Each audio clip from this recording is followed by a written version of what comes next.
off until around 7:30, Coach, so we got time to talk. Yeah, they got parents' night tonight, so it's kicking us back a little bit, and that's okay. And I've been told that you could talk with the best of them. Yeah, Donald says I can fill 30 minutes with one tongue tied behind my back. So I do this every day for 3 hours talking sports, and I love doing it with the Press Box Nation on ESPN Radio 96.3 FM in the PD and on thepressboxradio.com all around the world, and number1sportsradio.com as well, and our YouTube page. So check that out. But we're going to talk a little sports here tonight. We've got the 5 finalists for Mr. Football in the state of South Carolina. We've got the North-South All-Star rosters to talk about. We've got big college football games tomorrow. The Gamecocks are going on the road to College Station to take on Texas A&M. The Clemson Tigers are in Raleigh to take on my Wolfpack of NC State. And Coastal Carolina has homecoming at Brooks Stadium, and they welcome the mighty Marshall Thundering Herd to Brooks Stadium tomorrow. You got skin in both of those games, don't you? Yes, I do. I am. It's the one game a year I root against Coastal Carolina. I'm sorry, Chanticleers. I am a Marshall Thundering Herd fan. That's right. Thank you, Coach. Hey, it's time now to go down to the field to talk with our third member of the broadcast crew, who is with the principal of Loras High School, who played right here at Loras before going on to Georgia Southern to continue his college football career. Jimmy McCullough is with Rodney Berry. Hey, guys, another great Friday night after being a week off. It's such a welcome addition to be back to Friday Night Rivals. And I have with me a very colorful character here that's got a long-standing relationship with Loras. I've got Principal Jimmy McCullough, and Jimmy was quite the athlete here many years ago. Am I telling the truth, Jimmy? Well, I don't know, depending on what team you asking. So many people told me back in your day that you were an all-star running back, and I think you even played at Georgia Southern, right? Correct, I did, which was very exciting, and, of course, came from a great team during that time, great coaches, great teammates, and just made the best of my career. Yeah. Well, and so have great people that are invested in the program to return back. And I know folks here talking before the game here are very excited to have you here, sir. Yep. Which so grateful for our superintendent, Dr. Maxey, who gave me the privilege to come back home and just want to serve our community, which is a great community, and just always feeling blessed for the opportunity to serve. Right. Well, look, I'm very excited about tonight because we've got 2 great teams that I predict will go far in the playoffs. And Loras here is on a 3-win game streak. In fact, you guys had a huge win last week against Manning, 41-0. That was a little bit unsuspected. Well, Coach Manning does a great job. Him and his staff does a great job getting our guys prepared each week, coming out to practice and paying it, just looking for the next opponent and just trying to do all the small things right. Just being so blessed for our kids to be get behind our team and doing an awesome job supporting and doing their role. Yeah. Well, they're lucky to have you here. And speaking of excitement, we have a great partner in Conway Medical Center here, and they've sent us each week to give this check for $500. They believe in the athletes. They believe in academics. So this is your check tonight, sir. Well, we're definitely grateful for Conway Medical Center. Anytime we get money over here in Loras, we're excited. And when we don't have to go to the hospital, we can use it for something very positive. We always welcome for anything that we can use to benefit our program and our student athletes. Well, outstanding. Thank you for having us, and thank you to Conway Medical Center. Guys, back to you for an exciting game. Thank you, Rodney. Appreciate that. And you worked with Coach McCullough for many years. He is a character, to say the least. Yeah, that's probably a very soft word. Character? Yes. He's got plenty of character, but he is one. Yeah, Jimmy was an assistant principal there at Conway for several years when I was the athletic director and football coach there, and I gained a lot of respect for him. He's got a great knowledge of this game, and the thing that I appreciate about Jimmy the most is just how he's tried to hire people and make a difference in athletics here at Loras High School. Well, he is beloved in this community, and people know Jimmy from way back. Like I said, he went here, and he has hired some of the great coaches over the past several years, including Greg Mance, the head coach of the Lions here now. And Jason Allen, who also played at his alma mater, is coaching the Aynor Blue Jackets as well. So we've got a great coaching matchup and a region matchup. This game tonight is for home field advantage in the first round of the playoffs, Coach. Yeah, and you're going to see two extremely different styles. They're extremely different. There's no two ways about it. Aynor is going to just take the ball and try to hammer them, and Loris is going to try to limit their drives, limit the time with the ball. I think you're going to see them take some risk on defense. And then I think, too, that Loris is more of a quick strike team. Well, we'll talk about this matchup and other region matchups on the final Friday night of the regular season in high school football across the Palmetto State. Coach Chuck Jordan, Rodney Berry, and Alan Smothers with you at historic Henneford Field in Loris as the Blue Jackets take on the Lions here on Friday Night Rivals. It's powered by Mr. Sparky. CMC Orthopedics has the team you need to keep you on the move.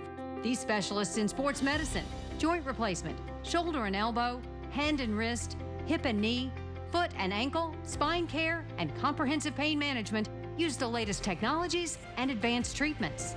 Nationally recognized and fellowship trained at some of the top hospitals in the country, CMC Orthopedics helps your family live happier, healthier lives. CMC Orthopedics, medicine in motion. Clogged drains can interrupt your day, and they can be expensive. But did you also know they can be a smelly health hazard that causes waste to back up into your home? Benjamin Franklin Plumbing. We are your plumbing experts. We can unclog your drains, help get rid of that smell, and do it in a way that'll save you time and money. Call us today and keep your pipes flowing. Benjamin Franklin is the punctual plumber. If there's any delay, it's you we pay. When it comes to protecting the environment, we're all on the same team. Horry County Solid Waste Authority has a game plan for protecting tomorrow's environment today. Reduce, reuse, recycle. Visit solidwasteauthority.org for more information. The Horry County Solid Waste Authority is protecting tomorrow's environment today. Do your part to help reduce pollution caused by waste. Just remember these three words: reduce, reuse, recycle. Visit solidwasteauthority.org for more helpful information. You might have seen our signs in your neighborhood. We're not just your local roofer, we're your neighbors too. We understand how important your home is to you, and we're here to protect it. Hurricane season brings heavy wind and rain and can cause major damage to your roof. We'll have our experts inspect your roof so you can be prepared for the storm ahead. We're the cutest roofing inspectors in town. We stand by our promises, and we'll prove it to you.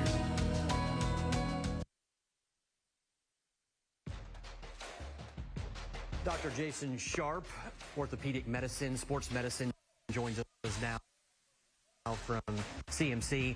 A lot of student athletes come to see you in terms of injuries. What can they expect if they come to see you in terms of trying to heal them properly to get them back to playing a game?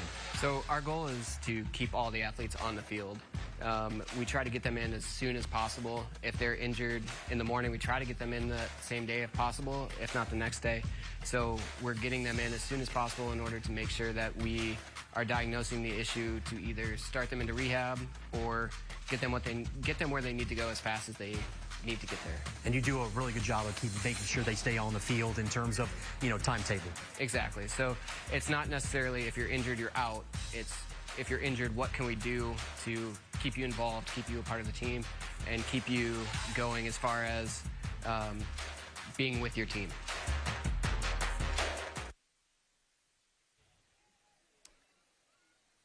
Back at the Lions Den in Loris, South Carolina, where tonight the Loris Lions take on the Aynor Blue Jackets. As we said before the break, this is for second place in region play, as the Dillon Wildcats have already wrapped up the region championship and home field throughout the playoffs. But tonight is a very interesting matchup, Coach, and you talked about the different styles that the Blue Jackets and the Lions employ. You can talk a little bit further about that now.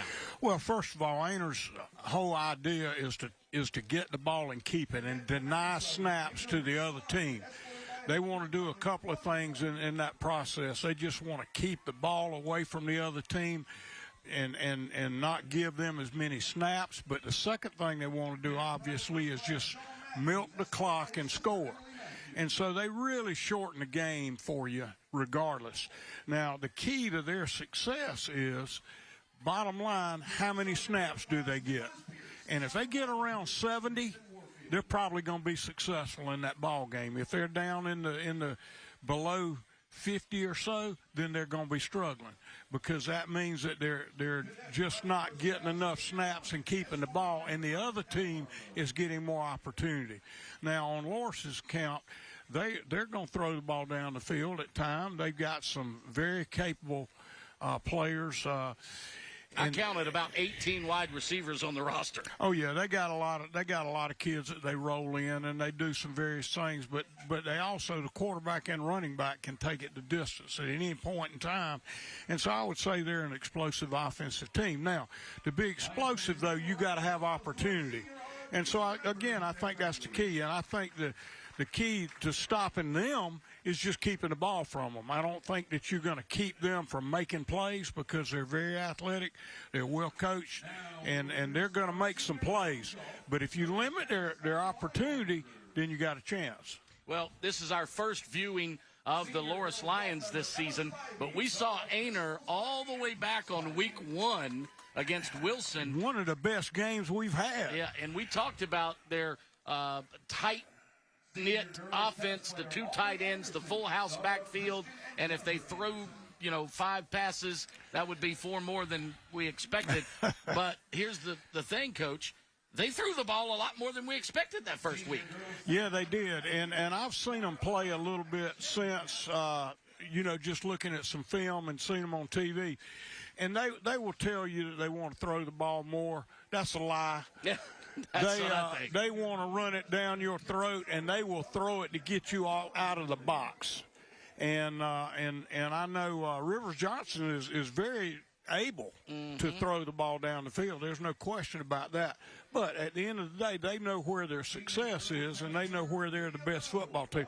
That's what I give Jason Allen most credit for, is knowing what his kids can do and doing that. Knows his personnel for sure. Rivers Johnson is the starting quarterback, 6'3", 185-pound senior on the Horry County Solid Waste Authority starting lineups. Behind him is Cole Johnson, and I made the joke about Johnson, and you made me feel bad, Coach.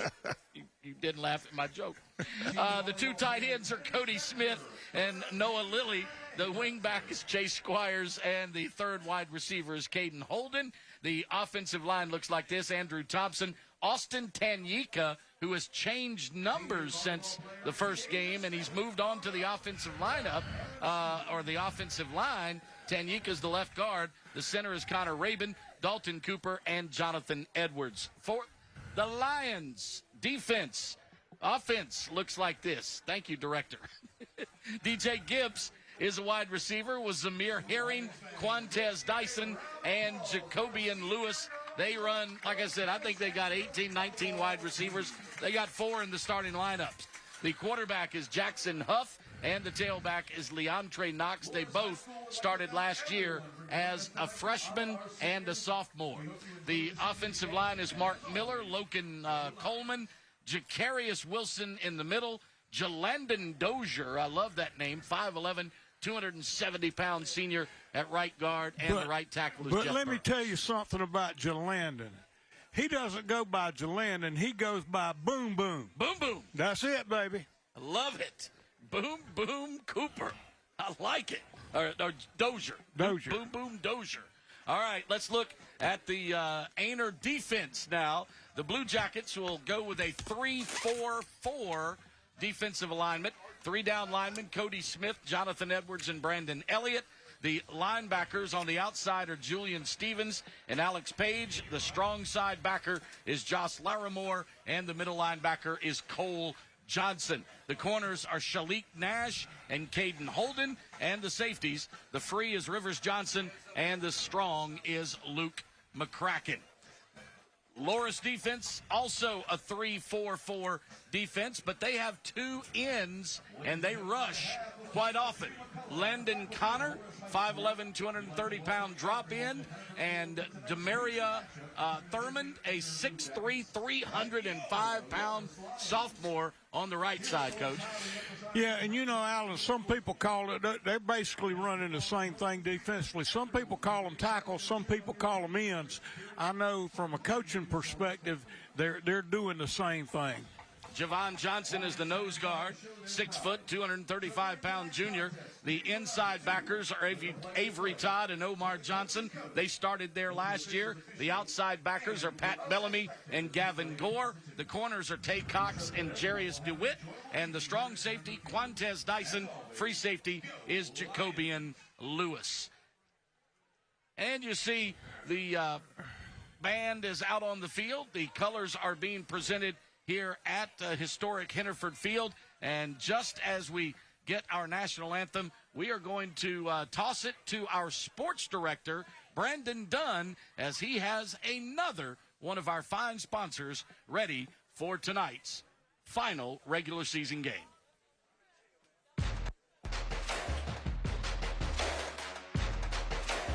Tony Zach from Ben Franklin Plumbing. Thanks for joining me, buddy. All right.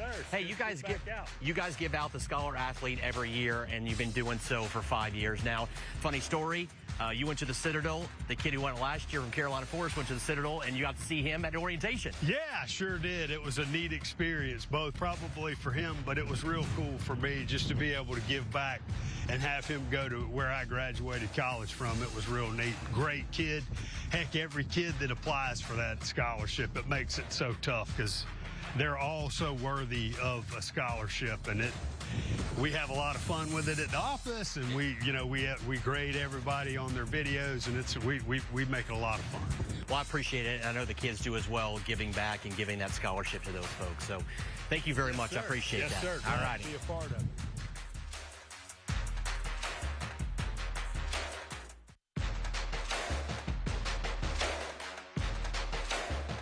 Todd Setzer, A&I, congratulations on the new ownership. Congratulations, so much. That's awesome. Let's talk about your sponsorship. You've been with Friday Night Rivals for a long time now. What's it mean for you to be part of this big event? Every year, like I said, Every year. We love seeing the kids out here, and you think about just the Friday night athletes, coming out day in and day out, seeing the local schools participate, and obviously the communities we serve.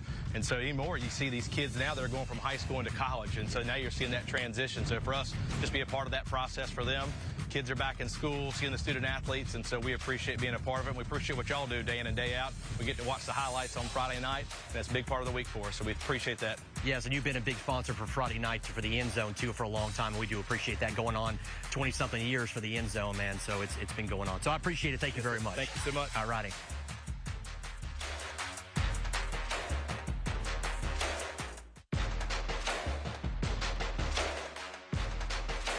Tony Zag from Mr. Sparky joining us now to talk. How you doing, buddy? I'm great. Good, man. good. I'm great. It's hey, great to be back out here. I know football season. Hey, just talk about your sponsorship for this event over the last 5 years and just what it means for you to sponsor Friday Night Rivals. It's so nice for us to be able to come out here, support all the area's youth, including the PD, which we have a store at now, where we're able to handle their plumbing and electrical needs as well. But, just being throughout the whole community, it gives these young athletes a way to shine a little bit, and we like helping them be able to highlight those days of their being out here playing hard and digging in. Standing out here, you're seeing some student athletes already practicing out here, and it's warm. I appreciate it, my friend. Thank you for sponsoring it. Yeah.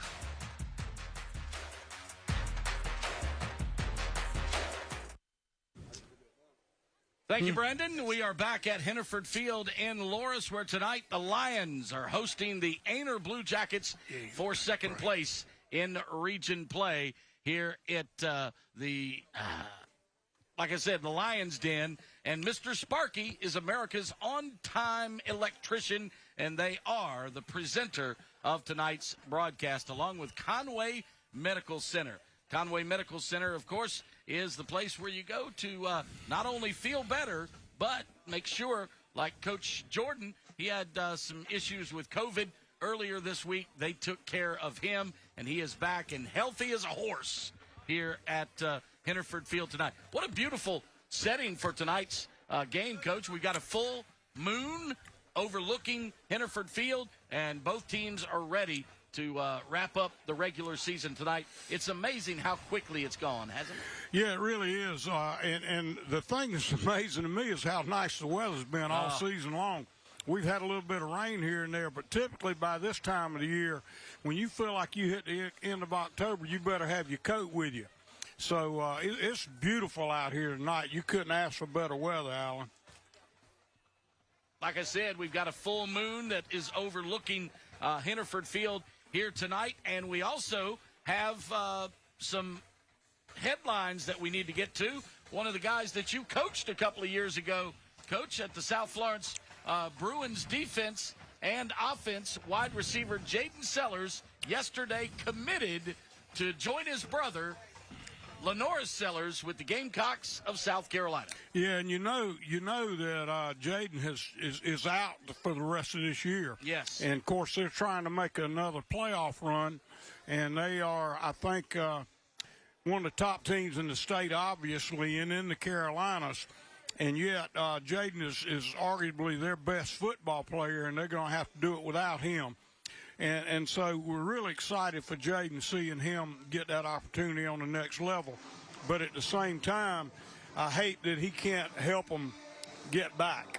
Well, he's only a junior, so he will have a senior season to play at South Florence before he joins the Gamecocks. And I'll bet you'll see his name on that list of finalists for Mr. Football next year, which we got this week for 2023. Yeah. And, just a point of emphasis is that his brother Lenars also had a season-ending injury his junior year. He broke his collarbone late in the year, and that ended up costing him the rest of the season.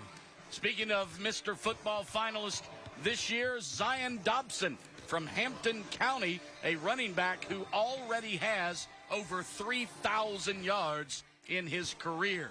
Avery McFadden, a wide receiver from Hillcrest in the upstate, Georgia State verbal commitment. Turbo Richard, a running back from Northwestern who has rushed for over 2,200 yards and is committed to Boston College. Yeah, and I got to see Turbo last year in the state championship game because they were playing my son's team, South Florence, for the state championship. And I think we're headed for a rematch in that 4A state championship. And you may be, but I can tell you the first time Turbo touched the ball, I said to myself, it's going to be a long night. But they were able to get him contained, but he is a dynamic player. Absolutely. And, of course, from our neck of the woods, Josiah Thompson over at Dillon, an offensive lineman being Mr. Football. I know you love that. Yeah, and I was able to see him around and about, too. I've been to Dillon a few times and watched him practice, and he is a really, really imposing figure, I can promise you. A second offensive lineman also nominated for Mr. Football from Daniel High School. They always turn out great players. Watson Young, who is committed to Appalachian State. Yeah, and I think Watson is about 6'3", which is a little undersized for the big boys, but App State has made a living with those kind of linemen. They'll take that guy that's a little bit shorter than the next guy, that's athletic as he can be, and turn him into a great college football player. And Dylan Thompson, of course, is committed to the Gamecocks of South Carolina, but had offers from Alabama, Auburn, Ohio State, everybody with big names behind their yeah, and it makes you wonder, Alan, nowadays with the NIL issues that we have now, how does that impact those early things? Does another team just come in and say, hey, we can do this with an NIL, or do they simply stay with that commitment? So it'll be interesting to see how some of those early commitments are honored. And the Myrtle Beach Bowl had news this week. ESPN Events, who runs the Myrtle Beach Bowl at Brooks Stadium in Conway, announced that the bowl has been moved to Saturday, December the 16th at 11 a.m. to make room for the Bahamas Bowl, which is going to be played in Charlotte this year. How upset would you be if you were a player? Hey, we get to go to the Bahamas Bowl. You mean it's at UNC Charlotte? And they get to go to the community pool at Charlotte. Yeah, we can go there anytime. What do you mean we don't get to go to the Bahamas? So that's the way it is. Yeah. So Myrtle Beach Bowl is December the 16th at 11 a.m. And, Coach, what do you think? We were talking about Mr. Football, so we've got to bring it up. I talked about it all week. Xavier McLeod, who was Mr. Football in South Carolina last year, committed to the Gamecocks. Well, this week decided he wanted to redshirt after 4 games. Coach Shane Beamer said, no, son, we got to make the best decision for the team, and that means you be available to us the rest of the year. So he decided just not to show up to go to Missouri last week. Well, and Alan, I tell you, the thing that's so frustrating about that for me personally as a coach is that seems to be the way things are this day and time. It's just as if the way we raise these kids, we raise them to be self-promoting, and when they have any kind of issues, they bail. And that's the thing that I love about this game is how we teach kids just to tough it out and to suck it up. And when things aren't going your way, just deal with it. Yeah, yet, in that situation, things aren't going his way, so he just jumps ship and goes to the next one. And I have little respect for that. Yeah, Coach Beamer said, son, if you're not a team guy, we think you need to move on and play somewhere else. Best of luck to you, but you're not a part of this team anymore. And Coach Beamer's trying to get a program started the right way. There's no doubt in my mind. And so I respect that decision. I 100%. 100%. Loris has won the toss, has elected to defer, right, Paul? No, they're going to receive the football?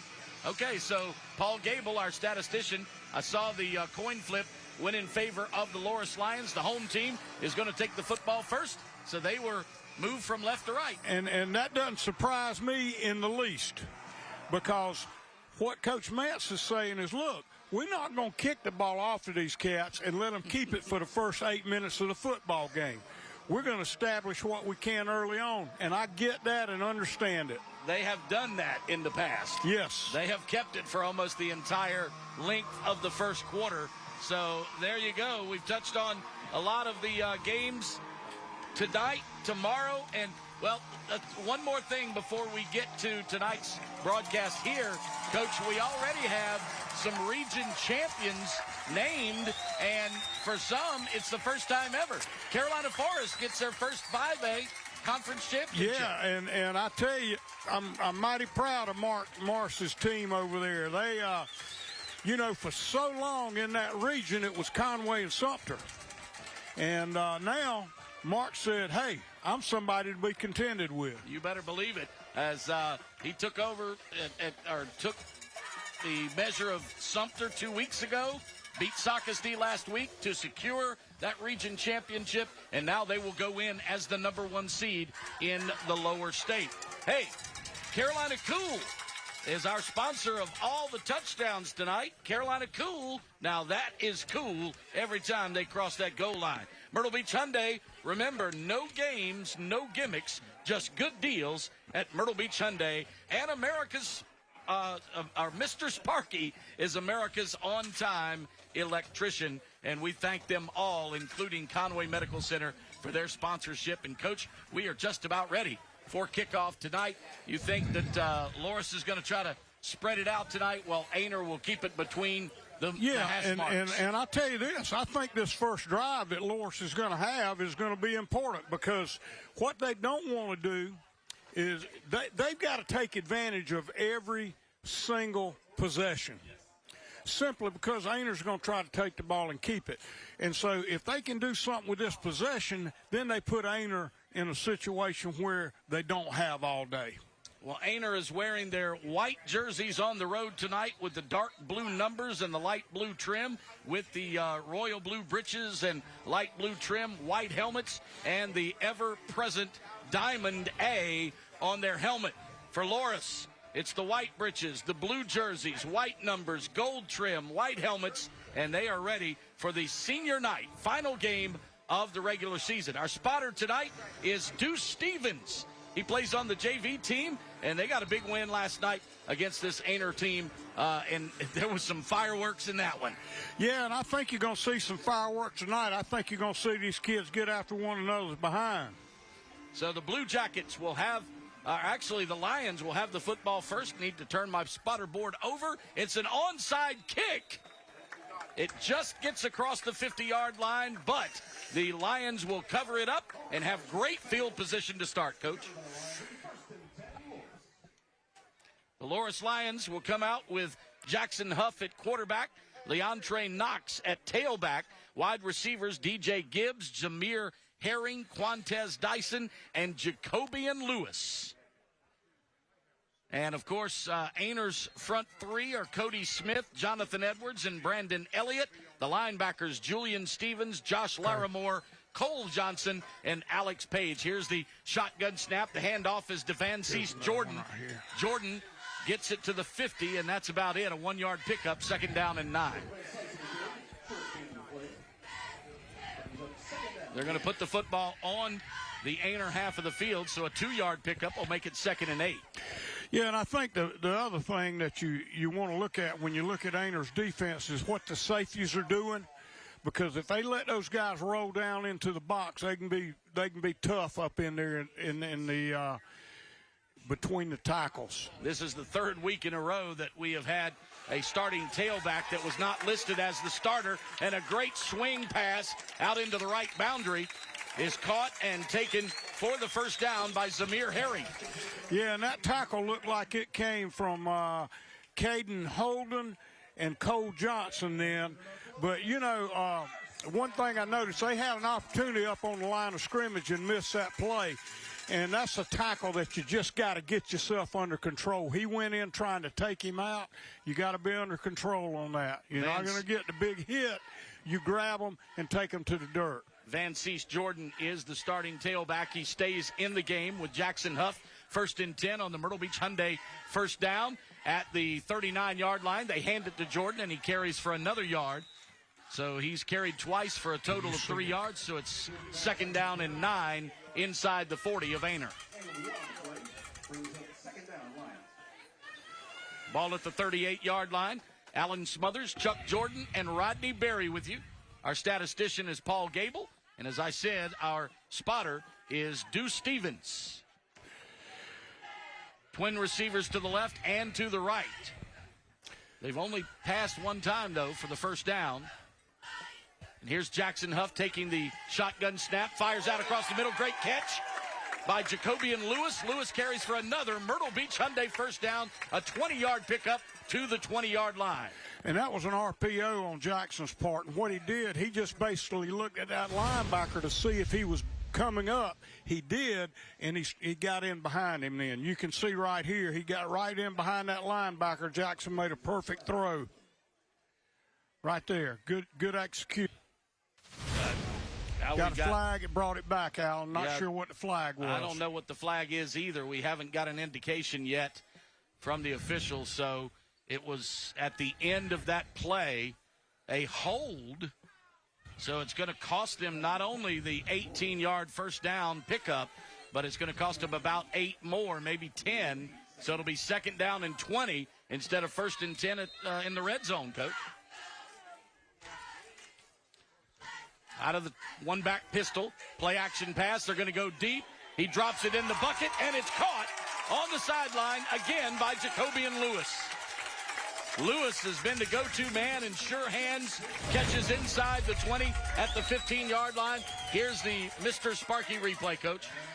And that certainly is a great location. He caught the back half of that football. That was a great throw and catch. A great throw by Jackson Huff. Dropped it right in the bucket. I mean, it was perfect. Right in stride, so 1st and 10, they get the 1st down after being penalized on the last down. 1st and 10 at the 16-yard line. Twin receivers to the right, ball on the left hash. They hand off to VanCease Jordan. Jordan inside the 10. It's going to be 2nd down and short. And he was brought down then by Cody Smith. Cody came from that defensive end position and just kind of closed and made the tackle. Now, this is where Aynor's going to be pretty tough down here. They got to push them off the ball. They don't have the field or the space to deal with. So twin receivers to the boundary left and to the field side right. Single setback. They hand off to Jordan again. He picked up 8 on the last down. He gains maybe 2. Enough for the first, I believe, at the 5-yard line. So it's going to be 1st and goal. And that's a good place to have a first down on the 5. So they're in good shape there. Well, actually, I think they're looking at they're going to say it was maybe a yard short. The down marker's at the wrong place. The down marker should be right at the 5, so it may be a inch or 2 short. Oh, they're going to come measure now. Yeah. They are going to measure. So it was right at the sticks. So they'll bring it out and see if he got enough for the first down. And you're right, Coach. That's one of the best places to have first down in it at the other team's 5. Ain't no doubt. It's a good place to be. I always hated being first down around the 10. Me because you're just in a situation where you're limited as far as your play selection is involved. But at the same time, you still got to get big yardage. By the nose of the football, they get the first down. I mean, less than where the stripe is on the football. It was the tip in, maybe the last stitch of the football got him the first down, Coach. And this certainly been an impressive drive, being able to throw it and run it effectively. So Loris has taken the opening kickoff, and in 3 minutes, marched it inside the 5-yard line. 1st and goal. Hand off to Van Cease. Van Cease breaks a tackle, breaks 2, gets into the end zone, touchdown, Loris. You know what I like about what Van Cease did then? He just kept his pads down, stayed low running the football, and that was a whole difference. And he used his free hand to keep his balance, keep himself upright, and he strolls into the zone for a touchdown. 3 minutes and 11 seconds gone. Loris is on the board first, 6-0. Here's the extra point from William Suggs. His brother is the punter, Aiden Suggs, and he splits the pipes to make it 7-0. Loris, 3 minutes and 11 seconds gone in this one. We take time out for the Conway Medical Center Friday Night Rivals, powered by Mr. Sparky. Hello, everybody. Cecil Chandler from Myrtle Beach Hyundai. Have you been waiting on the best deal on a new Hyundai? Well, it's here. I'm talking about 0% financing on the 2023 Santa Fe, or up to $3,000 in bonus cash with no payments for 90 days. There's more. The 2024 Tucson, also 0% financing, or up to $1,500 bonus cash and no payments for 90 days. Come see us at Myrtle Beach Hyundai, where the deals always make you smile. At HTC, we're here to keep you connected across our area. Here to provide solutions that fit your needs. Here to make it easy to switch. Here to build real connections in our community. Here to help you save with a bundle that fits your needs. And most importantly, we're here to keep you connected to what matters most in your life. Connect to HTC today to get the largest fiber optic network in the area and one of the fastest starting speeds.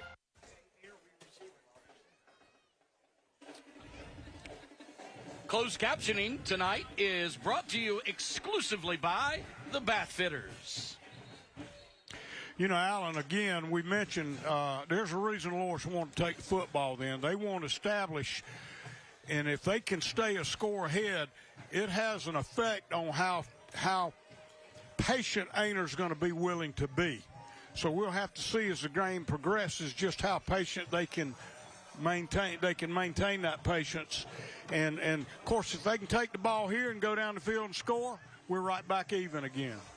William Suggs tees it up at his 40-yard line. He'll kick it away with his team in front 7-0. And thank you to Conway Medical Center for donating $500 each week to the host school. In total, our local schools on the year will have received $5,000 by the end of the night.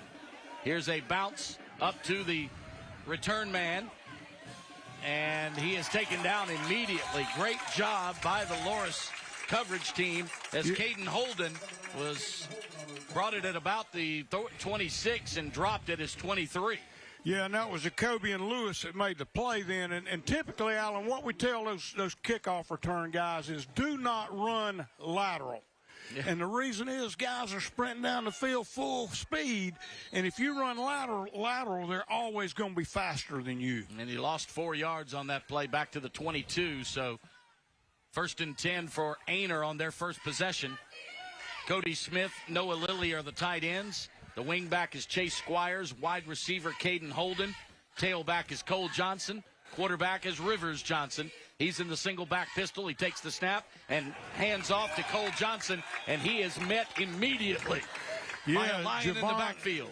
Javon Johnson was sitting there waiting on him then. So there again, we're looking at a 2nd and 12, and that's no big deal.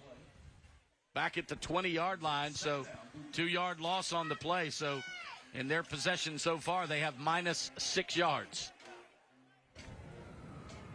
Clock rolls to the 8-minute mark. Loris took it from their own 49. Scored immediately. Go up 7-0 in a 51-yard drive. Finished off on a 5-yard touchdown run by Van Cease Jordan. Handoff this time again to Johnson. And, man, is that a scrum or what at the line of scrimmage? Yeah, of course, Johnson's got the football, and they got a bunch of people in the scrum. They had to honor that fake. Johnson kept it, he pulled it, kept it, and got off tackle to the right. Yeah, so he did picked up a yard, actually 4 yards on the fake, but still not very far. Loris wasn't fooled. Yeah, and any time defensive backs have to make the tackle, that was made by Tay Cox then, who was the left corner. When they have to make the tackle against this offense, it's a good thing for the offense. DJ Gibbs comes back in the ball game for Loris, and I think they drew the Lions offside. Oh, and that's a big jump, too, because they're looking at 3rd and 8. That's not their favorite down. No. But they're certainly in a gettable down now. 3rd and 3 out at the 29 instead of 3rd and 8 at the 23. And, you know, Alan, again, don't be surprised if they don't get the first down here that Jason goes for it. He feels this way. If he can't get one when he needs it, he's not going to be able to win this football game anyway.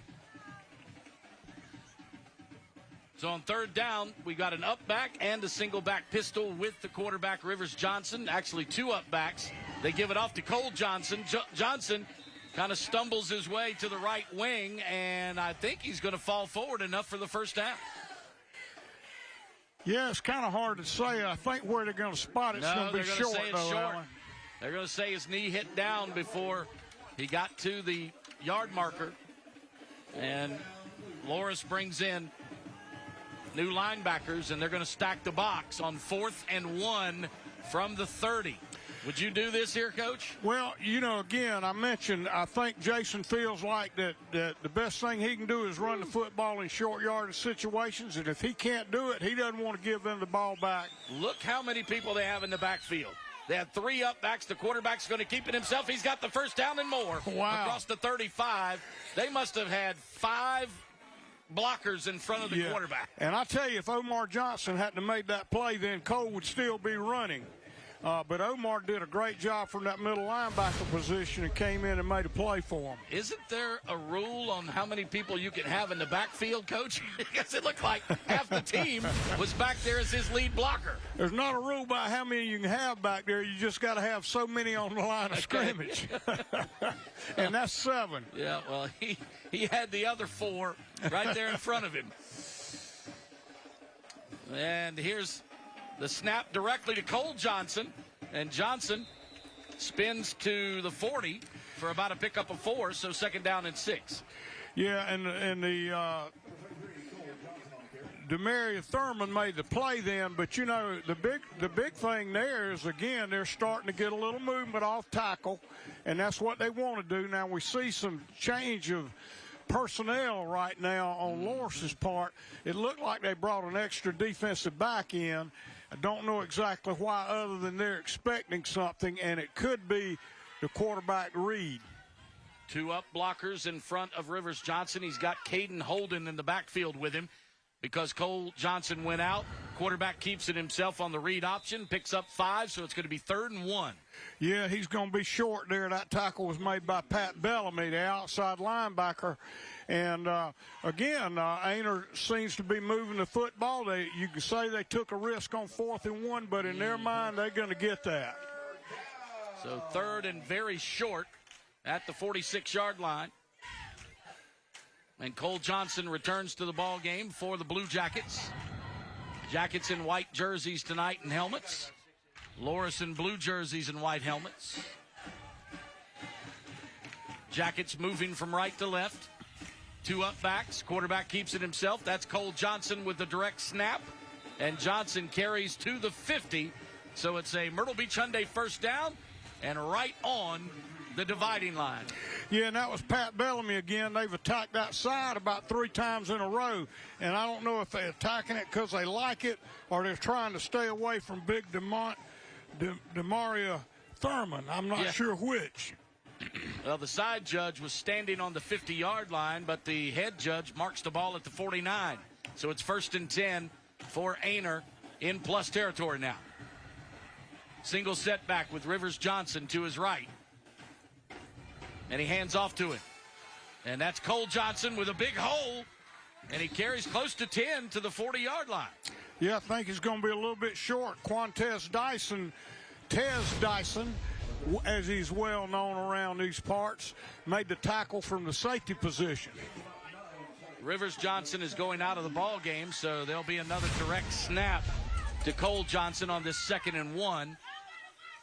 Well, Rivers is still in. No, Rivers did stay in. It was Devon Gore who went out. So it's kind of hard to keep up with their personnel because they're so tightly packed in there, Alan. And they are substituting freely. Rivers keeps it himself this time. He's got the first down. He's to the 30. He's to the 25. Cuts it inside to the 20. 10, 5. Then he's down at the 2-yard line. Yeah, he didn't get in. And I'll tell you what, you got to have some respect for big Javon Johnson, the nose guard, made the play at the 1-yard line. If that's not hustle, I don't know what is, which means he had to turn. He had to chase it down the line of scrimmage and then get in a race up behind him. Yeah, got him down at the 2, and he bounced ahead to the 1-yard line. Thought the football came out right at the end, but he had possession of it. Ground cannot cause a fumble, so it's going to be 1st and goal at the 1-yard line for Aynor. Yeah, and I can't imagine that we're going to get anything else but a scrum right here. Cole Johnson stays in the ball game. And he's got an up blocker, Josh Larimore. Noah Lilly is your tight end to the near side. And we're going to see a all-out, just full house backfield. 3 up blockers, and Cole Johnson is the quarterback. So 3 men in front of him. They're going to snap it to the tailback from the 1-yard line. He's going to take it himself, and he's going to force his way into the end zone. Touchdown, Aynor. And they tied up. And, you know, this gamble, so-called gamble that we took on 4th and 1 down here on the 40-yard line certainly turned out to be a big deal for him, didn't it? You can see the touchdown right here, Alan. Yep. He's just followed his lineman. That's what Cole does. Cole is a darn tough guy. Yes. He plays linebacker, he plays running back, and he plays behind his pads, and he'll make you pay if you don't hit him solid.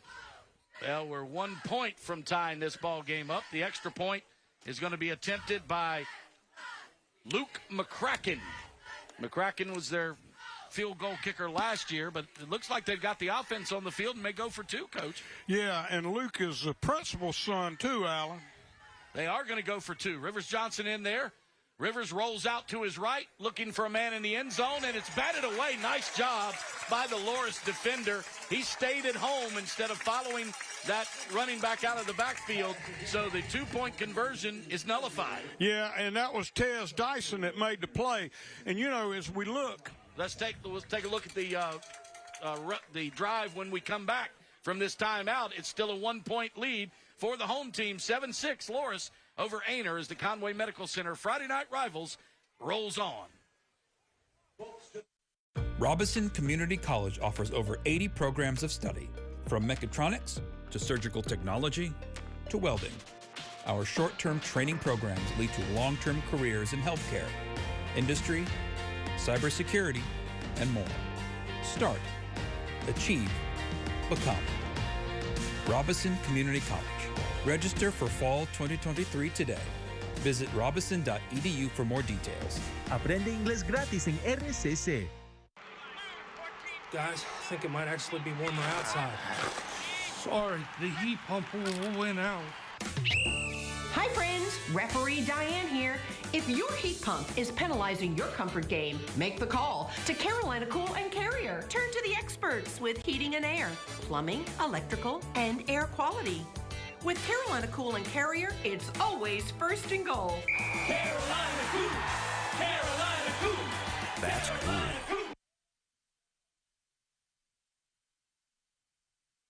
On this two-point conversion, they ran simply a flood route with the back out in the flats, and then they bring another receiver across the backside. And in that case, Tez did a great job because he eyeballed the flat route. What happens is they end up jumping that route a lot of times, but he was smart enough to back into the throw and made the play on the deep ball. The intended receiver was Michael Harshbarger, and Cox did a nice job just reading the quarterback's eyes, knowing which one of the two receivers he had to break to. And, you know, Alan, so far we've seen two very impressive drives. Yep. On Loris's first drive, they had a 7-play, 52-yard touchdown or 52-yard drive that ended in a 5-yard touchdown run in 3 minutes and 10 seconds. Aynor, on the other hand, had a 10-play drive for 78 yards, a 1-yard touchdown drive, and 6 minutes and 11 seconds. This time they kick it the length of the field, but William Suggs kicks it. Actually, it was Luke McCracken kicks it out of bounds, so it's going to come out to the 35-yard line for the Loris Lions. Yeah, and he was trying to kick that to a coffin corner, and I think the other part that we're dealing with here, I don't think they want to kick it to those deep returners. No. Because I can tell you that Tez Dyson can go to distance in a minute. And, of course, you got DJ Gibbs back there, Jacobian Lewis, and those guys are both very, very dangerous in the open field. You're right. Cox, Gibbs, and Lewis, any of them can take it to the barn in a heartbeat. And here's 1st and 10 from the 35 for Loris. Give off the middle, breaks the tackle at the line of scrimmage. Jordan carries for about 5 to the 40, so it'll be 2nd down and 5. Yeah, and you know, Alan, we often want to give a lot of credit to the Aynor offensive line, which they have done a great job of pushing the line of scrimmage. But you got to give a lot of credit to Loris for doing the same thing. You kind of don't notice it as much when you're dealing with a spread team. Loris does spread it out with two receivers, right and left. If I can fix my mouth right at the right hash mark. Here's the quarterback, Huff, throws it downfield, and neither receiver was on the same page as the quarterback. Zamir Herring, the intended receiver. But, again, it was the quarterback just threw it underneath the deep receiver and over the head of the short receiver. And is that the first miss that Jackson's had? Yeah, he was. Because he was 2 for 2 going into that first drive. Yep. And has thrown the ball extremely well. So don't think they're not going to come back to it. And he did complete a pass that was called a penalty, brought back, and then the very next play he dropped that ball in the bucket perfectly. And they drew Aynor offside, so that's probably going to be a 1st down. Yeah, and you know what got them offsides? They had a blitz coming in. You could tell because they bounced out. Another guy bounced in, and they were getting ready to go. And if you can catch somebody in a blitz, and you just happen to catch that blitz at the same time that you have a challenging snap count, you're going to get them. And move the chains on the Myrtle Beach Hyundai 1st down. Drawing the Blue Jackets offside. And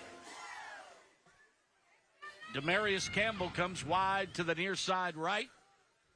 Up against the sideline, ball on the right hash. He'll send Jacobian Lewis wide to the left with 2 other receivers that way.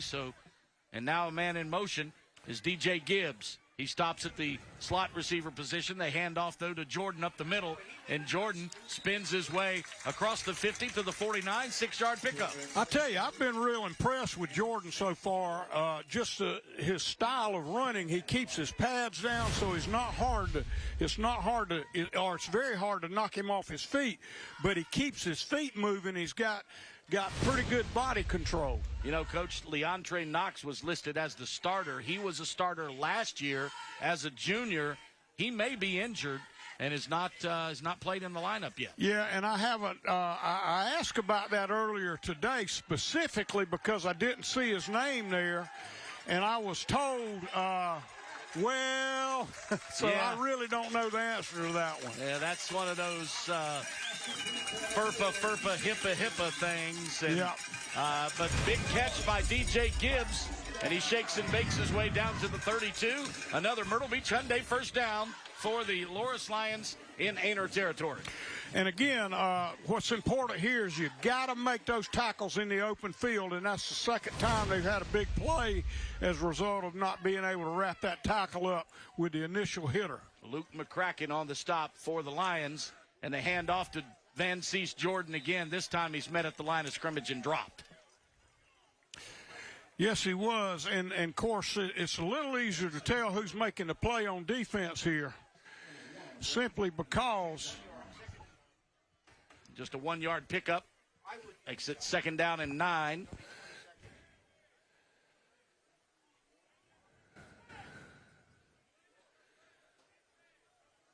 Loras has Jackson Huff at quarterback. Twin receivers to the short side left and the wide side right. Spreading it out. Jordan in the backfield. Letting the play clock run down to 3, 2, 1, and that's the end of the quarter as the Lions lead it 7-6. At the end of 12 minutes, we take time out with them, and it is the Conway Medical Center Friday Night Rivals, powered by Mr. Sparky. Bathfitter fits what's important in your life. That might mean a new tub. And with our unique tub-over-tub process, we'll install it in as little as a day. Or it could be a new shower, or converting an old tub into a new shower. Bathfitter offers design options to fit your style and high-quality seamless walls to fit your standards. Why do so many people trust Bathfitter with their baths and showers? It just fits. Call now or visit bathfitter.com to book your free consultation. Clogged drains can interrupt your day, and they can be expensive. But did you also know they can be a smelly health hazard that causes waste to back up into your home? Benjamin Franklin Plumbing. We are your plumbing experts. We can unclog your drains, help get rid of that smell, and do it in a way that'll save you time and money. Call us today and keep your pipes flowing. Benjamin Franklin is the punctual plumber. If there's any delay, it's you we pay. When it comes to protecting the environment, we're all on the same team. Horry County Solid Waste Authority has a game plan for protecting tomorrow's environment today. Reduce, reuse, recycle. Visit solidwasteauthority.org for more information. The Horry County Solid Waste Authority is protecting tomorrow's environment today. Do your part to help reduce pollution caused by waste. Just remember these 3 words: reduce, reuse, recycle. Visit solidwasteauthority.org for more helpful information. At HTC, we're here to keep you connected across our area. Here to provide solutions that fit your needs. Here to make it easy to switch. Here to build real connections in our community. Here to help you save with a bundle that fits your needs. And most importantly, we're here to keep you connected to what matters most in your life. Connect to HTC today to get the largest fiber optic network in the area and one of the fastest starting speeds. Tonight's closed captioning is exclusively brought to you by Bathfitter. To start the second quarter, Loras leads at 7-6, and we got a couple of surprising scores here elsewhere. Not so much here. Myrtle Beach leading North Myrtle Beach 14-7, but St. James is leading Carolina Forest 14-0. So, well, and that goes to show you how mental this game is, Alan. Yeah, no question. And we've got in this region right here, Manning is fighting for the second place berth out of this region as well, and they're leading Waccamaw right now 14-0. Yep. And that was Trey Knox on the run then, Alan, so obviously he has not been injured, but we got a penalty flag down, though, Coach. It's coming back. They drug him out over on the right sideline over there, and I'm not sure if that's where the penalty occurred. All right. It's coming back, though, regardless. It's a hold against the Lions, so it'll cost them the 10-yard pickup by Leontre Knox. So it'll be second down, and we'll call it 9. So it was the hold was downfield, Coach. So it's only they really didn't lose any thing except the down. The down. They'll play it over. 2nd and 9. Trip receivers to the left, 1 to the right. Huff with Trey Knox in the backfield. He fakes to Knox, throws across the middle, and meeting the receiver right at the same time as the football got there, Luke McCracken. Yeah, and that was Zamir Herring on the pass, and Luke McCracken, I thought, made a great break. If you look right here, they were calling for something, but he arrived at the same time the football did. That's good football right there. Perfect timing, I think. I think he got there just as the football touched the fingertips of Zamir Herring. So it's going to be 3rd down and 9 on the incomplete pass. Stops the clock with 11:45 to play in the second quarter. Darlington leads Lake City 12-7. Marion over Mullins, big rivalry there in Marion County, 20-0. Here's a swing pass, and it's caught, brought inside the 25. Not enough for a first down, so it's going to be 4th. Yeah, and that was caught by Jacoby Lewis in. I thought he did a good job getting his pads upfield and heading north and south. But then Caden Holden came in to make the play on him and just about tried to pull that ball out then. And, again, had just some really good ball skills exhibited then. They're going to measure here, Coach. It was close enough to bring the chains out. Myrtle Beach Hyundai, remember, no games, no gimmicks, just good deals at Myrtle Beach Hyundai. Also, tonight, one of our fine sponsors, Conway Medical Center, compassionate care you can trust, and they've been with us all year long. This is our final broadcast of the year, Coach, and I can't believe it. It has gone pretty fast, Alan. There's no doubt about it. And, of course, having the week off last week was kind of odd, too. It really was. And I was in Vegas thinking about you all the time. Oh, by the way, I didn't see you ride a new limousine home. What's up? I lost a lot of them $100 bills we got. Lost quite a few of those, Coach. Well, I'm glad I didn't invest. I did see some good shows, though. Oh, okay. I saw Beatles Love at the Mirage. I saw the America's Got Talent show at the Luxor. Oh, okay. Good for you. Yeah. I did that to save my money. Twin receivers, actually, trips to the right, 1 to the left, and they give it to Trey Knox. He breaks 2-3 tackles. He's still on his feet, and he's going to score. What a run by DeAndre Knox. And he just was not going to be denied then because they had 2 opportunities to get him on the ground. He kept his feet going, and you can see right here, here's the first opportunity. And I'll tell you, Cody Smith is a darn good tackler, but he ran right through that tackle and scored. Yep. Now, there again, sometimes when you put your good ones on the bench, you talk to them. Because I have learned. That first quarter may have taught him a lesson. Well, I have learned the hard way that when you, if this is a discipline issue, which I'm not assuming it is, but when you're going to discipline your kids, you better hurt them. And we've got an Aynor player jumping offside before the snap of the football on the extra point kick. And as those missed tackles, Coach, Trey Knox was almost as if he was turning around, waving his finger at him, saying, Well, and I think he was extremely motivated, and what motivates you more than sitting your behind on that bench over there? A winless Georgetown team in this region, Coach, is tied up with Dillon at 14 apiece. Yeah, I tell you, the mental part of the game is so paramount, and you can tell kids that all day long, but they just don't get it until it gets them in the face. There's a blocked extra point, And now we've got a game again. Another 7-point spread, 13-6, with 11:11 left in the second quarter. We're back with more of the Conway Medical Center Friday Night Rivals after this. And that block was by my name's Al Fazalahi. Had a terrible T-bone accident. Gentleman blew a stop sign and broadsided me. Airbags went off. I got knocked around really badly. The first lawyer I called didn't return my call. And then I just said, well, you know what? I called Morgan & Morgan. They were in touch with me every step of the way, whether it was by phone call or by text message or Zoom meetings or emails. It made things extremely simple for me. That was a seamless process. It's so easy. In case of a hurricane, are you ready? Don't wait until it's too late. Get your family a Briggs & Stratton generator from Mr. Sparky today. We'll come to your house and help determine the correct size generator needed for your home to keep all your electric devices running. So keep your family safe and comfortable with a Briggs & Stratton standby generator all year long. There's no job too big or too small. Call my dad. He can fix it all. And remember, 8 Sparky.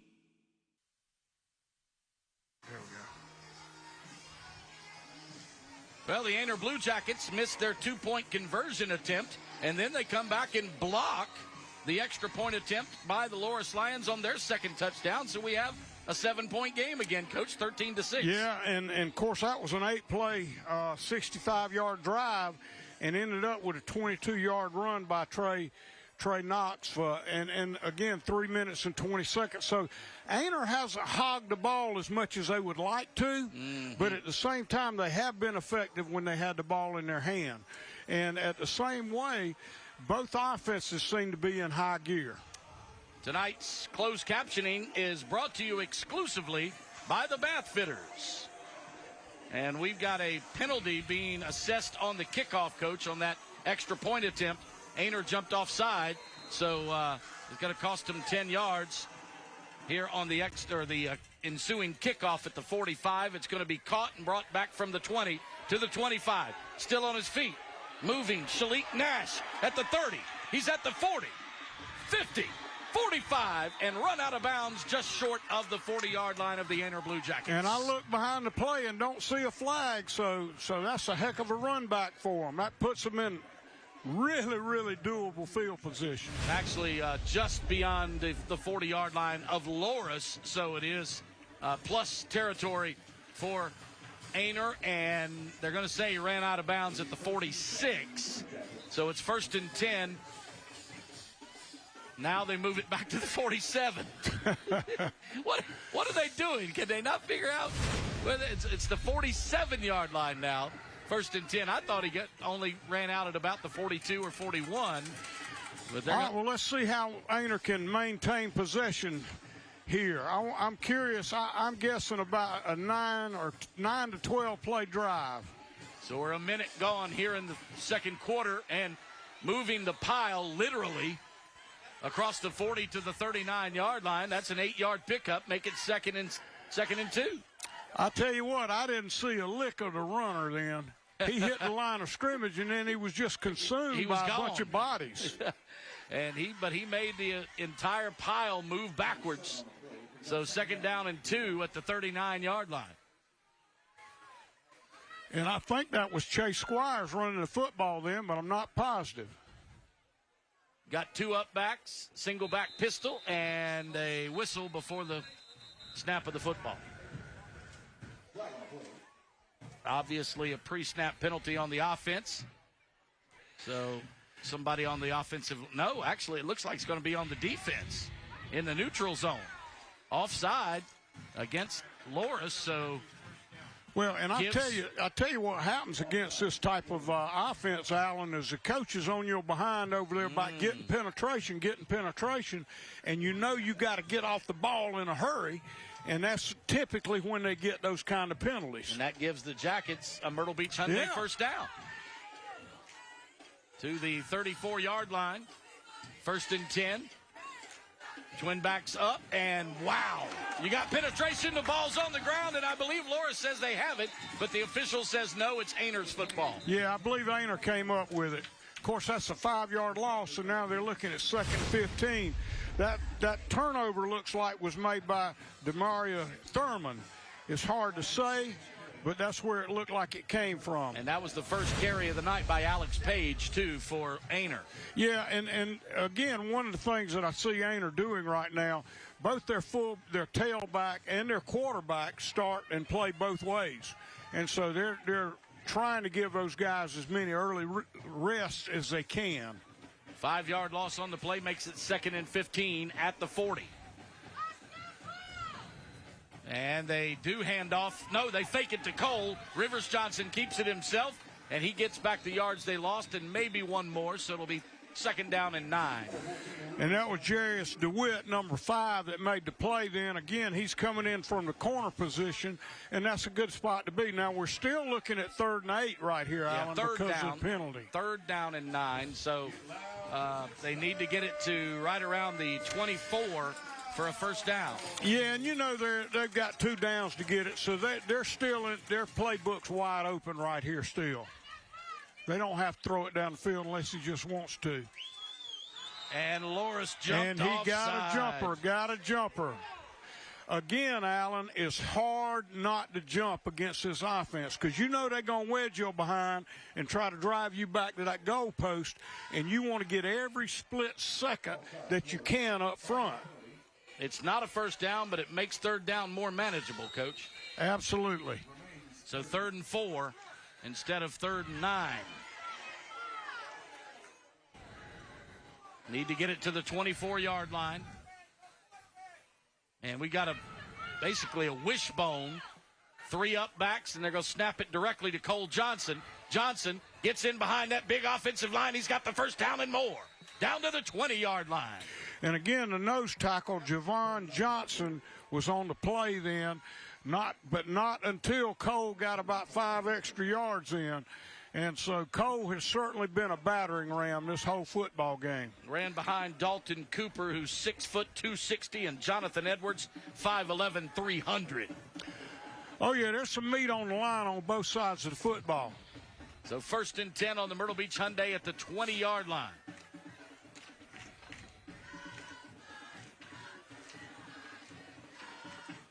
Again, 2 up backs. Fake to Cole Johnson. Rivers keeps it himself and is dropped at the line of scrimmage. Yeah, and you know, if you're putting that many people in the box on defense, you're not going to have a seam every time you run an offensive play. There's just too many people to block. But at the same time, when you do get one, because they're on the line of scrimmage, you've always got the potential to bounce it and keep going and get a big play out of it. Julian Stevens was one of the up backs. This time he's replaced by, looks like Josh Larimore. He'll be the up back, and the tailback is Cole Johnson with Rivers on 2nd down, and we'll call it a long 9. And now they stand up and call timeout. So Aynor calls timeout with 6:55 to play, and we'll take one with them. It's a 13-6 ball game. Home team in front.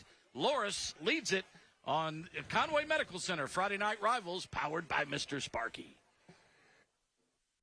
About 71% of the Earth's surface is covered by water, but not all of it is clean enough to drink. With the Brita Pro Whole Home Water Filtration System from Benjamin Franklin Plumbing, your family can enjoy cleaner, better tasting water right from your own tap. Call us today and learn more about a brand new Brita Pro Whole Home Water Filtration System today. Benjamin Franklin is the punctual plumber. If there's any delay, it's you we pay. Bad things happen sometimes. Fires, floods, hurricanes, broken water pipes, exploding water heaters. It can really mess up your home really bad. That's why moms and dads have been calling A&I for over 40 years. 40 years! They get it fixed. Fast. Really fast. My mommy said they made our house a home again. And mommy always tells the truth. A&I Fire and Water Restoration. Restoring more than just your home, restoring your dreams. Mr. Al Johnson is also selling his. Hey guys, I'm back here with Principal Jimmy McCullum. And sir, this game's everything that we thought it would be. Oh, most definitely. Of course, Coach Spivey got his guys playing their unique offense. It's going to be a knockout slug out like we thought it would be. let's shift gears. This is your alma mater, so how rewarding is it to return here to be the principal? Anytime you get to come on Henderson Field and watch our guys compete and just get after each other, it's just that dream come true. And I'm always just overwhelmed with excitement anytime you get to come out here on a Friday night and watch our fans get excited about our guys playing ball. Outstanding. Academically, you guys do great things in Lewis. Oh, of course, we are building our academics as we speak.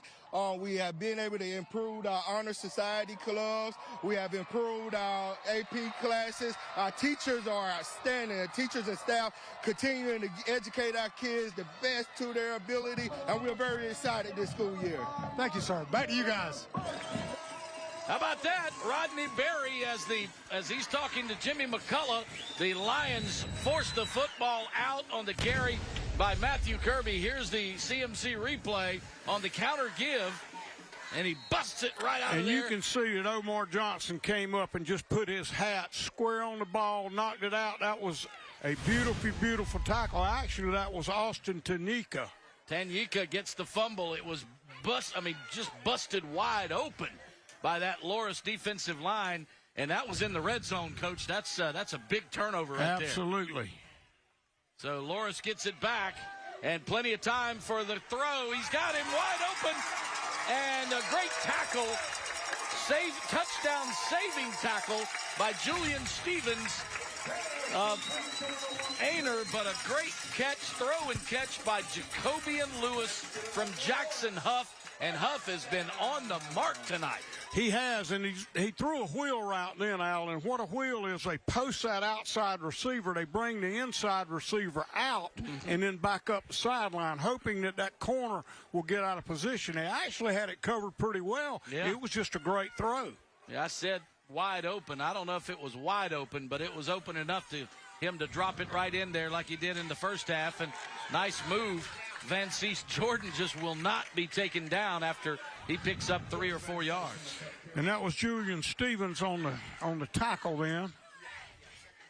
So Van Cease Jordan comes back to his spot. He started in favor of Trey Knox, but Knox scored the last touchdown for the Loris Lions. They lead it by 7. Yeah, and of course now what they'll do with Knox, they'll bump him around. They'll put him out at wide out, streak him down the field, make you put your best player on him. And they put 2 receivers out to the right. One is Demarius Campbell. Actually, they got 3 that way. Quantez Dyson. Here's the snap. Single back pistol. Hand off to Jordan again. Jordan breaks the tackle at the line of scrimmage, and he's off to the races. Touchdown for the Lions. They go up 2 scores. Yeah, that was Jordan then, and that was a heck of a run. He actually should have been brought down at the line of scrimmage, but he did a great job running through that tackle. You got to be impressed with both of these Loris Lion running backs, just how tough they are and how hard they run the football. You saw the replay there, and Van Cease Jordan deserved that touchdown. 31 yards for the jaunt out of the backfield, and a 2-touchdown lead now for the Loris Lions. Yeah, and we'll see what we get here. I think they're going to go for 2 and try to get that point back, Alan. Yeah, they went for 2 earlier. Actually, they got an extra point blocked on that last. And they're going to try to get it back right here. Get it back here. They throw across the middle. Perfect throw. Great catch. Again by Jacobian Lewis. He's caught everything in his neighborhood tonight. Yeah, and what he did then, they just slanted with that outside receiver, but they set it up because he's got over and under coverage. He's got a guy on his head. He's got a guy inside. But by putting that back in motion, the inside coverage had to widen with him, and that's why it came open. Jackson did a great job. He's been on throwing the football. I was going to say, Coach, Jackson Huff tonight, it's almost as if he's doing a little just pitch and catch with the guys out in the backyard. Yeah, and he's just extremely accurate. Hadn't had a lot of pressure in his face, and that makes a big difference. That was a 3-play drive. 77 yards, 31-yard touchdown run. Took 1 minute off the clock. After a huge fumble in plus territory by Absolutely. Aynor. Boy, don't think that won't get you, Alan. That's an excellent point. Benjamin Franklin is your punctual plumber, and they are one of the fine sponsors of this here broadcast and have been for many, many years. Again, Tony Zach and Benjamin Franklin Plumbing, along with Mr. Sparky, the on-time electrician, have been from the very beginning, along with Conway Medical Center. And on to add the ensuing kickoff is William Suggs. He had his PAT blocked last time, and a fumble again by Aynor. This time they're able to pick it up, and then he swarmed under right where he touched the football. Yeah, and we've had a little short streak where Loris has just seemed to be a little bit dominant the last couple of series. But other than that, you can see right here he's a little bit hesitant catching this football. And as a result, he got to pick that thing up off the ground. And I can tell you that's a bad place to be, trying to pick it up off the ground when you know people are running down there full speed. Caden Holden has heard footsteps all night tonight. It's easy not to hear it when you're looking at that ball. And they start on the right hash, makes it the left hash, deep in their own territory, just outside the 20-yard line. And penalty flag before the play began. We'll wait and see what the call is as we look at our score stream, checking out some interesting scores. Now, Carolina Forest has cut that St. James lead in half now, 14-7. Offside against Loris. We've seen more of those than false starts tonight. Yes, we have. Myrtle Beach leading North Myrtle Beach 21-14. That's second quarter action. Manning doubling up on Waccamaw 14-7 in the second. Here's the single up back. Single back pistol. Rivers keeps it himself. Rivers Johnson may have gotten two. And Alan, on that 1st and 5 play then, I noticed that, you know they're going to run the football then. They're 1st and 5. They got 4 downs to get 5. And we had 10 people within about 4 yards of the football then. The official says no gain on the play, so 2nd down and 5. Other scores, Darlington leading Lake City 12-7. Dillon doubling up on Georgetown now 28-14. It's Marion all over Mullins 35-0. Lakeview leading Hannah Pamplico 13-0. PD Academy beating Florence Christian 7-6. And Sacristy leading Wando on their off week 27-0. And that pretty much it. Yeah, Alan, we got a player. I'm sorry, Alan. That's all right. We got a player down out there, and that's actually Pat Bellamy, who's been very, very active as far as a defender today. I'm sorry. Go ahead. No, that's pretty much it. I was just going to say Latta and Green Sea Floyd's. We did Latta a couple of weeks ago, and they are now ranked number 9 in single A. Lamar is number 10 in single A, even though Lamar beat Latta earlier and won the region. They're ranked behind the Vikings in the 1A poll. Yeah, and a lot of it has to do with how well you're playing late, too. And Latta certainly has been playing better football as the season has progressed. And that's all your scores that we have for the area right now as they continue to attend to the Lion on the field. We're at historic Henneford Field in Loris, South Carolina. Can't tell you how many games we've done here through the years. They call it the Lion's Den. And one of our good friends, the play-by-play announcer for the Loris Lions on WLSC here in Loris, our friend Banana Jack Murphy's radio station, is Glenn Hardy. And I think he said this is his 38th year calling Loris Lions football on the radio. How about that? 38 years. Okay, well, and he's coming off the field. He's seems to be doing well, so I think he's going to be okay. And the only difference that we've seen here, Alan, is simply the turnover that we had going in when they were going in on this last drive. And you take that play off the boards, and it's still an even game. But nonetheless, those are usually defining points on these kind of games. Coach, want to thank on our final broadcast tonight, our camera people have been doing such a remarkable job every game. They get here at 1 o'clock in the afternoon and start setting up the cameras and the audio and whatnot. And we're going to thank in waves everybody that is involved in the Lucky Dog Television Productions and WPDE 15 News broadcast, and our camera people. Win Singleton is one of the best there is. Giorgio, Ryan, and Ben, thank you to all of those guys for doing their work. And if we have a chance, we'll get them on camera before the night is over on this full moon Friday night, Coach. Yeah, and this is big third down right here, Alan. They desperately need this third down. They need this drive to extend. And we'll see, but they're off tackle, and it looks like they're in good shape with it. And the offensive line forces the first down. But you're talking about a tough decision. Had they not gotten that, when you're 2 scores down, you just about got to punt that ball out of there because you can't afford to give them anything. But they did get the first down. You move the sticks, and a Myrtle Beach Hyundai. First down at the 33-yard line for Aynor. Down 2 touchdowns now, 21-6. As they got that 2-point conversion on the last TD to get that point back on the block extra point earlier. And the Big Blue here in Loris supports their team, Coach. It doesn't win, lose, or draw. They always have a great crowd here at Henneford Field. And this time they're going nowhere fast. Doesn't look like we got much in. It's kind of hard to tell. With this offense, it is very difficult to tell what goes on internally sometimes just because we're a long ways away and they're bunched up down there. So we'll call it a 1-yard gain. It'll be second down and 9 at the 34, just inside the 34. And we got a single back pistol. And Cole Johnson is your lone back, so they're going with the Rhino package here. And they fake it to Cole. They snap it to the up back, and he fumbles the football, and the home team gets it in the backfield. That is the second fumble in a row by the Blue Jackets in their last 2 possessions.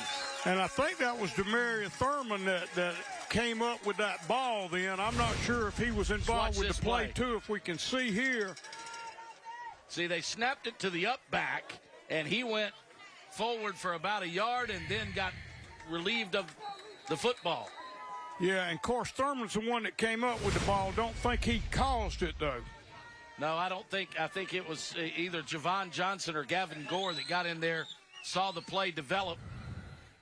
Cole Johnson was the decoy that time, but now Loris is set up in great field position at the Aynor 30-yard line, and they're going to give it to Trey Knox, and Knox, he's touched it twice tonight, and he's almost scored both times. Yeah, and I'll tell you, when he gets the ball on that jet and tries to take the edge, you better look for holding on the corner because that's typically when it occurs. That play then was made by the quarterback. Rivers Johnson made the tackle then. So Trey Knox takes it to the 5-yard line, first and goal on the Myrtle Beach Hyundai first down. Lions get them cowbells out and get them to ringing. Single back pistol. Trip receivers to the right. He hands off to Trey Knox again, and he goes in untouched. Right up the middle untouched. Watch this CMC replay, Coach. That hole I could have run, well, yeah, and maybe I could have run through it. And it looked like they caught him off guard just a little bit, Alan. I don't think they were quite set up front, and that certainly makes things tough. But it is quite an exaggeration, Alan, to think that you could get through that hole. Run is relative, Coach. Running is relative. What Deuce does here is running. What I do is kind of stumbling. All right, we got another kick here. They decided to go back on the ground with it and not try to get it the other way. The left-footed kicker puts it up, and this time he splits the pipes. And that took them 2 plays. It got them 30 yards, a 5-yard touchdown run, and it took them 13 seconds off of the clock for that score, Alan. And as our director just told me, one of our producer, Brandon is our director, but our producer, Donald Smith, says the hardest job, and it is some nights, the hardest job of any of our staff members Helena Clark wears the red hat, Coach, on the sideline. She even has a red jersey on tonight so that the officials can see her. Sometimes she has to go out and pick up the football off the tee so the officials will see her to hold the game up. Yeah, she told me in pregame that last week she started to grab one of those officials by their whistle last week. So Helena does a great job, and her husband is our audio director, Tim, and we'll get to him in just a minute. So here's Suggs again, coming to add the ensuing kickoff, and that's the same guy that's been kicked to all night, Caden Holden. And Holden, you know, he must be a magnet for the football because he doesn't want it, but it comes to him every time. Well, and he did a good job holding on to that ball because he got a clean lick put on him coming down the field by Jerron Johnson, and yet he held on to the ball and just kept on getting it. So returns it about 5 yards to the 30. So it'll be 1st and 10 for Aynor. Now down by 3 scores, 28-6. Yeah, and you know, this is the first time I think we've seen Jordan Van Sice on defense, at least to my knowledge. But he's in at defensive end right now.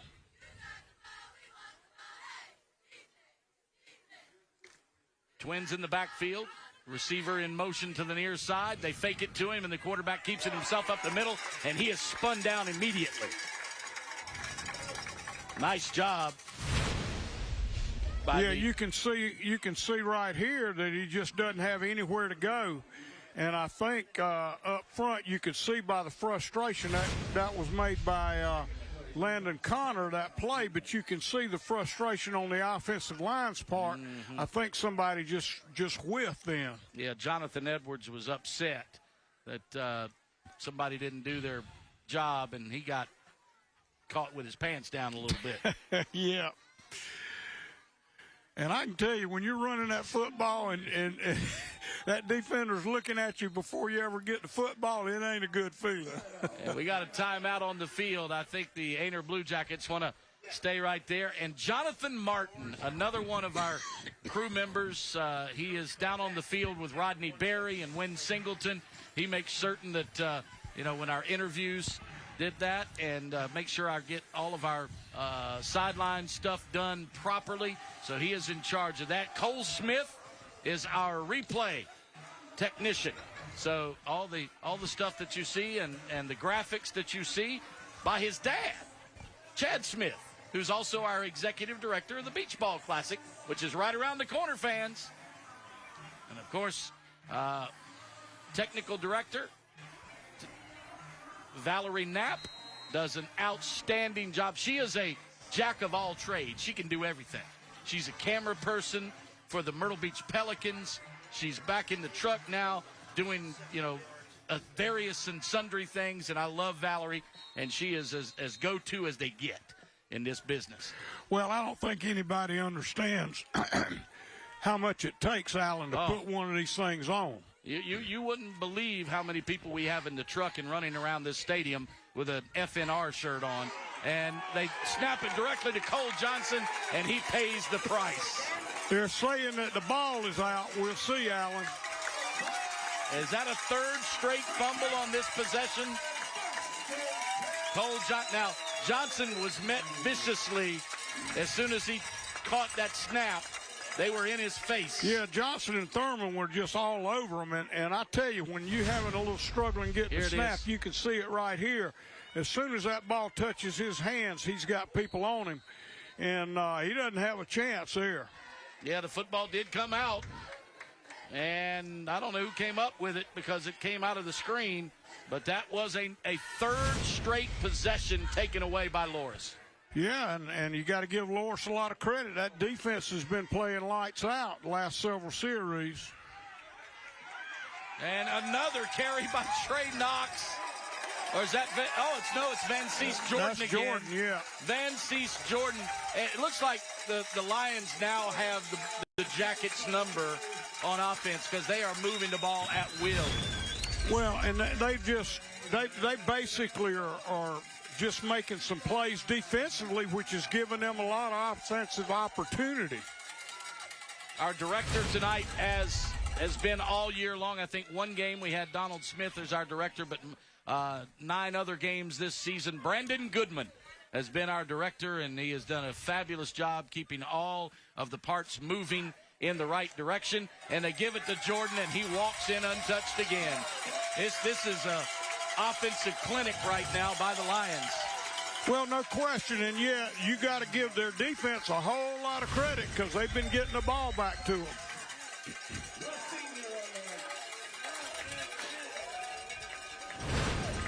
And you saw the replay there. That's Van Cease, Jordan again, and it just they scored 31 against Manning last week and shut him out defensively. Coach, this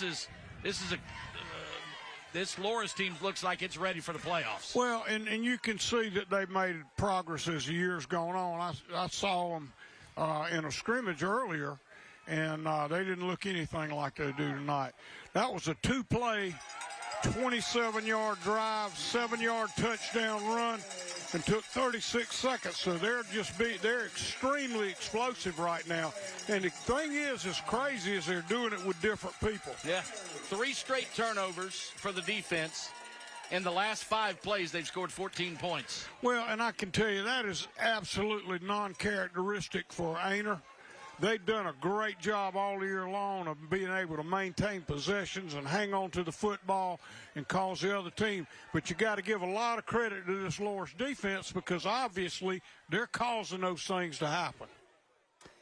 Well, I want to thank again, just as Aynor is being schooled right now by the Loras offense, we've got 2 of the very, very best from WPDE TV 15 that makes this happen. Tim Thompson is our technical director. He makes sure that the sound and the audio, or the audio and video, hook up together in the booth, as well as lots of other things that happen in the truck. And, of course, Ben Brotherton, our technical engineer, makes everything happen. Without him, none of this would be seen on the CW21 or WPDE.com. And you can watch the games anywhere in the world. Tell your friends on WPDE.com. Even past games you can go back and watch on the website of WPDE TV 15. So thank you to Tim Thompson and to Ben Brotherton from ABC 15. Outstanding work. And Alan, I can tell you, this is where you make your money as a football coach.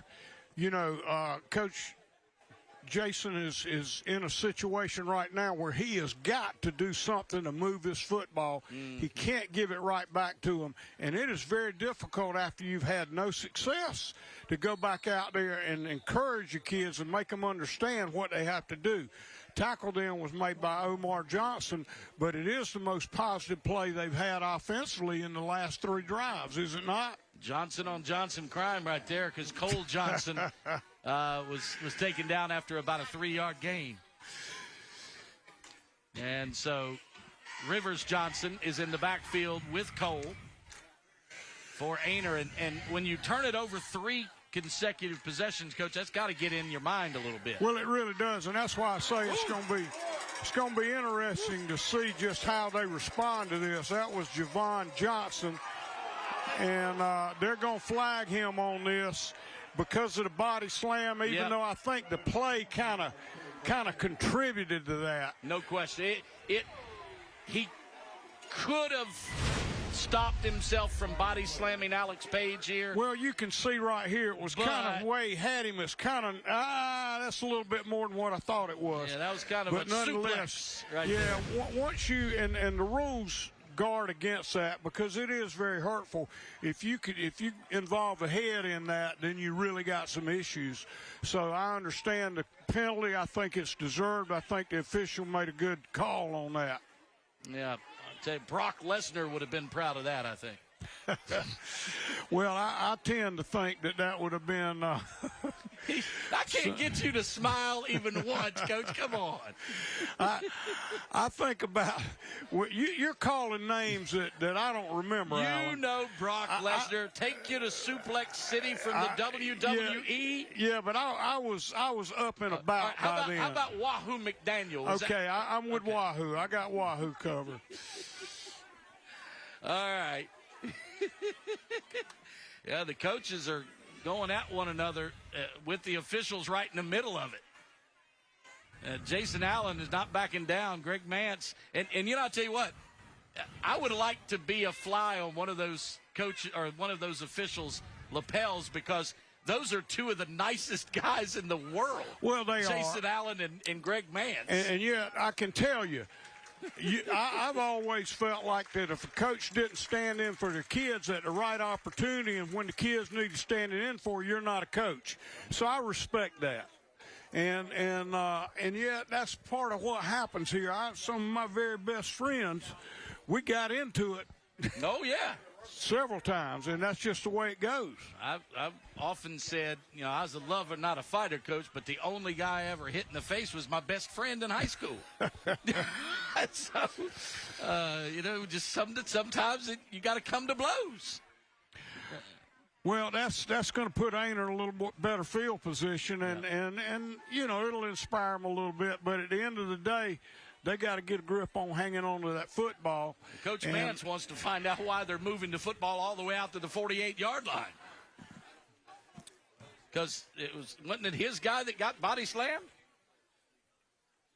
No, I guess it was. That's right. It was Loris. His guy did the body slam. Did the body slamming of Alex Page. And when I first saw it, I really didn't think that it was a body slam, or at least it didn't look bad. But when we saw that thing on the replay, it did. Yeah, it did look pretty bad. Kind of looked a little rougher, because the bottom line on that body slam is when you have them and you got them contained, and you pull them across your body and pull them off the ground, you're going to pay for that. Now, having said that, if as weak as I was when I played, if I had that opportunity, I'd do it. Yeah, I was going to say, as a defensive back, you didn't get that chance very often, did you? Yeah, you got that right.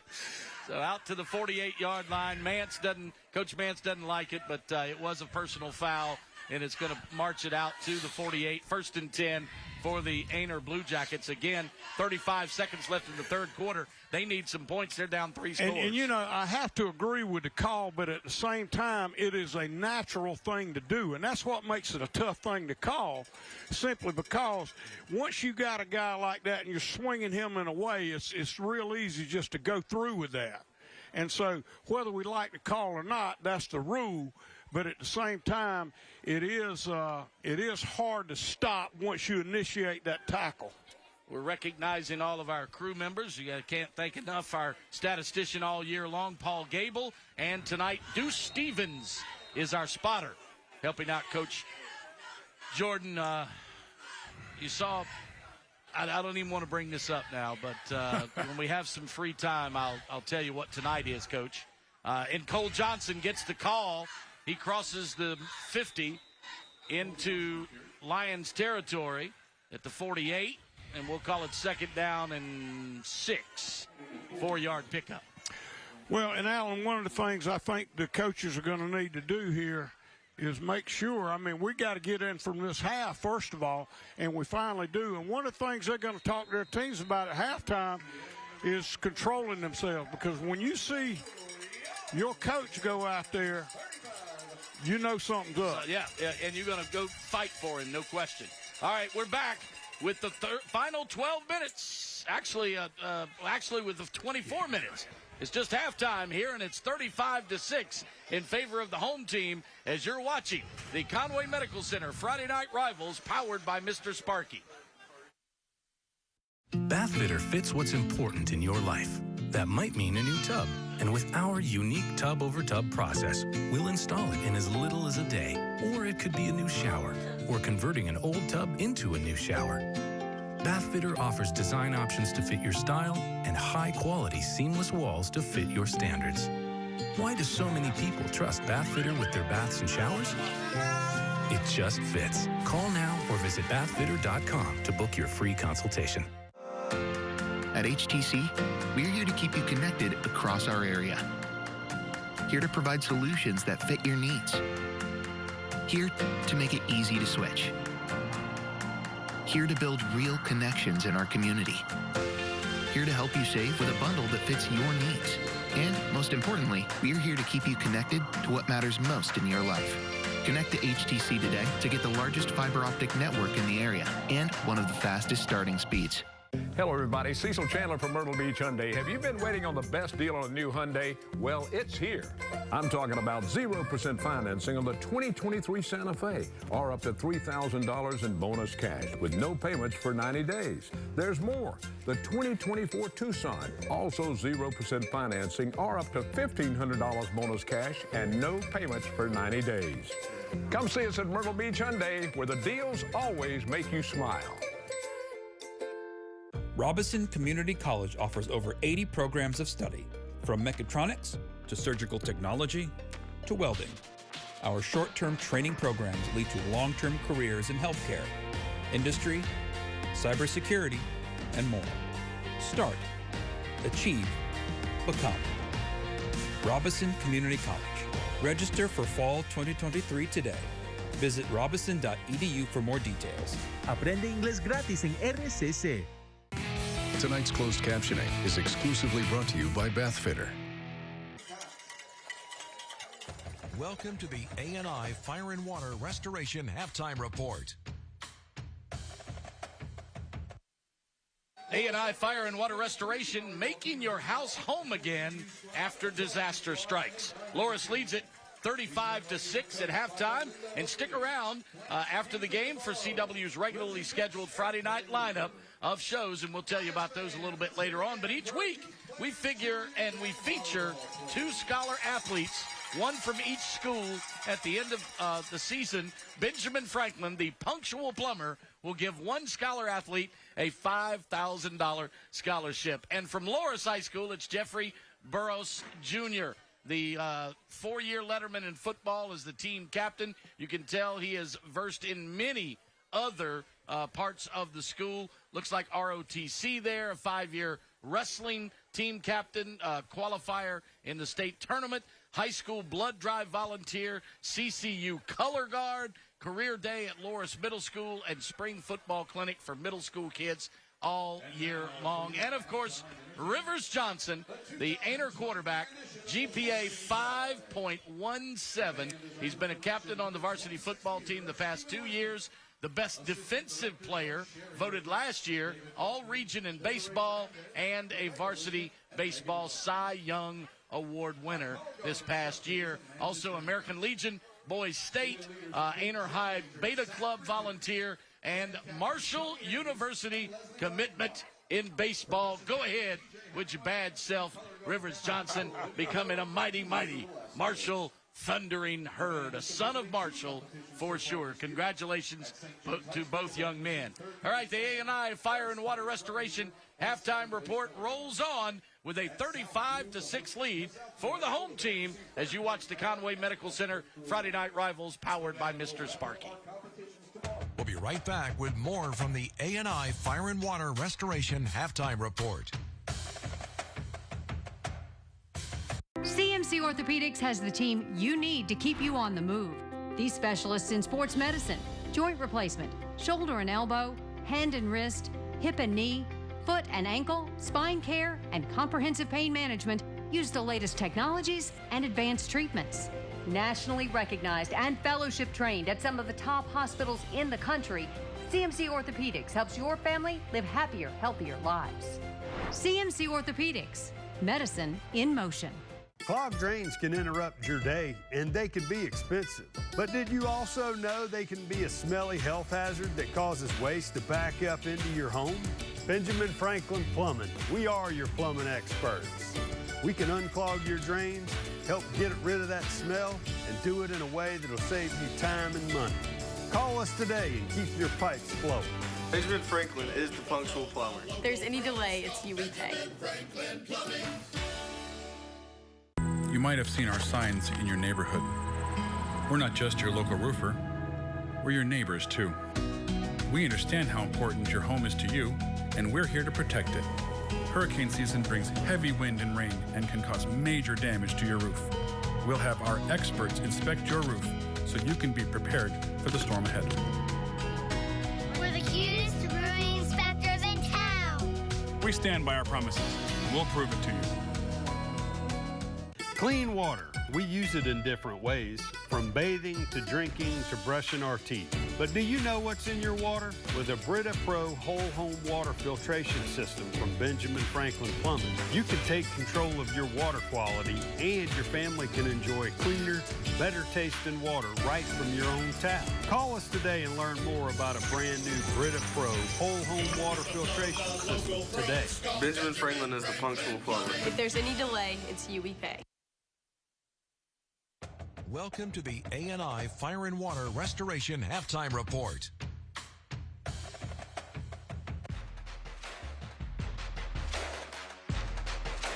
Tony Zag from Mr. Sparky joining us now to talk. How you doing, buddy? I'm great. Good, man. good. I'm great. It's great to be back out here. I know football season.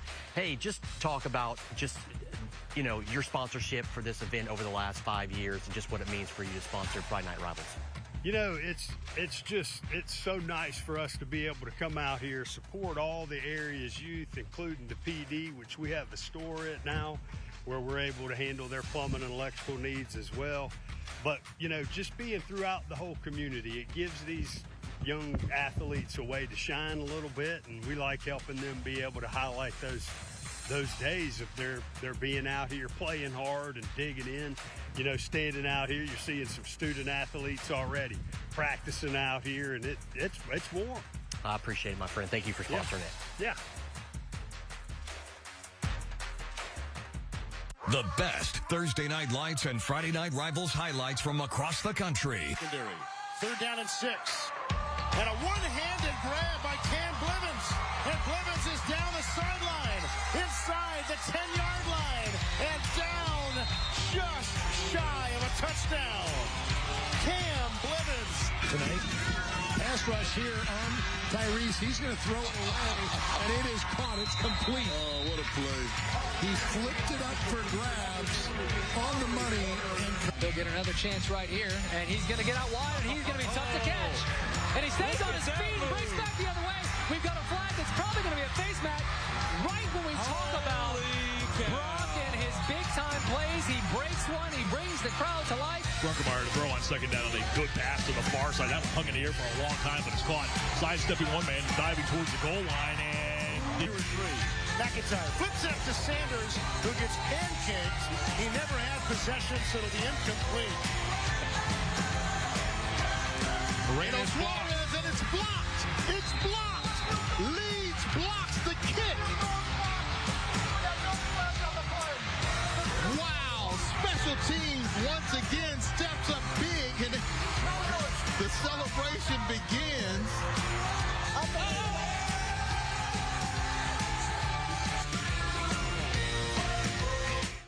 We'll be right back with more from the ANI Fire and Water Restoration Halftime Report.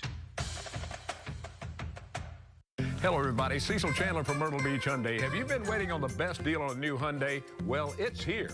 I'm talking about 0% financing on the 2023 Santa Fe, or up to $3,000 in bonus cash with no payments for 90 days. There's more. The 2024 Tucson, also 0% financing, or up to $1,500 bonus cash and no payments for 90 days. Come see us at Myrtle Beach Hyundai, where the deals always make you smile. CMC Orthopedics has the team you need to keep you on the move. These specialists in sports medicine, joint replacement, shoulder and elbow, hand and wrist, hip and knee, foot and ankle, spine care, and comprehensive pain management use the latest technologies and advanced treatments. Nationally recognized and fellowship trained at some of the top hospitals in the country, CMC Orthopedics helps your family live happier, healthier lives. CMC Orthopedics, medicine in motion.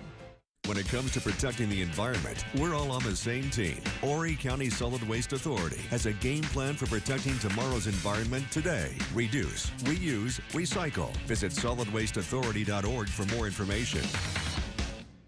The Horry County Solid Waste Authority is protecting tomorrow's environment today. Do your part to help reduce pollution caused by waste. Just remember these 3 words: reduce, reuse, recycle. Visit solidwasteauthority.org for more helpful information. Robinson Community College offers over 80 programs of study, from mechatronics to surgical technology to welding. Our short-term training programs lead to long-term careers in healthcare, industry, cybersecurity, and more. Start, achieve, become. Robinson Community College. Register for fall 2023 today. Visit robinson.edu for more details. Aprende inglés gratis en RCC.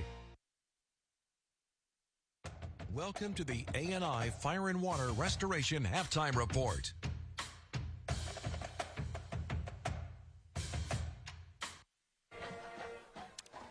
ANI Fire and Water Restoration Halftime Report. It is 35-6. Loris in front.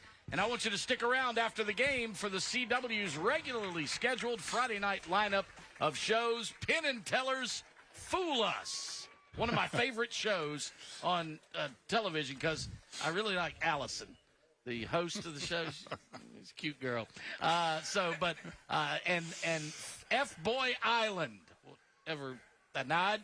Can't say that I've seen F-Boy Island, but that's at 11 o'clock. But I will be taping Penn and Teller Fool Us after the game. And then flip over to ABC 15 for all the highlights. That's why I don't see that F-Boy show, because I turn over to TV 15 and watch The End Zone with sports director Brandon Dunn and Andrew James. The End Zone starts promptly at 11:20 on ABC 15 News.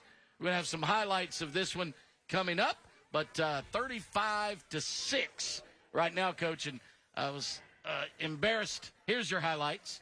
Was embarrassed to say something about, and I'll tell you after we watch these highlights from Loris. It's pretty much all Loris in the first half as they scored on just about every possession. Perfect throw there on that bucket drop.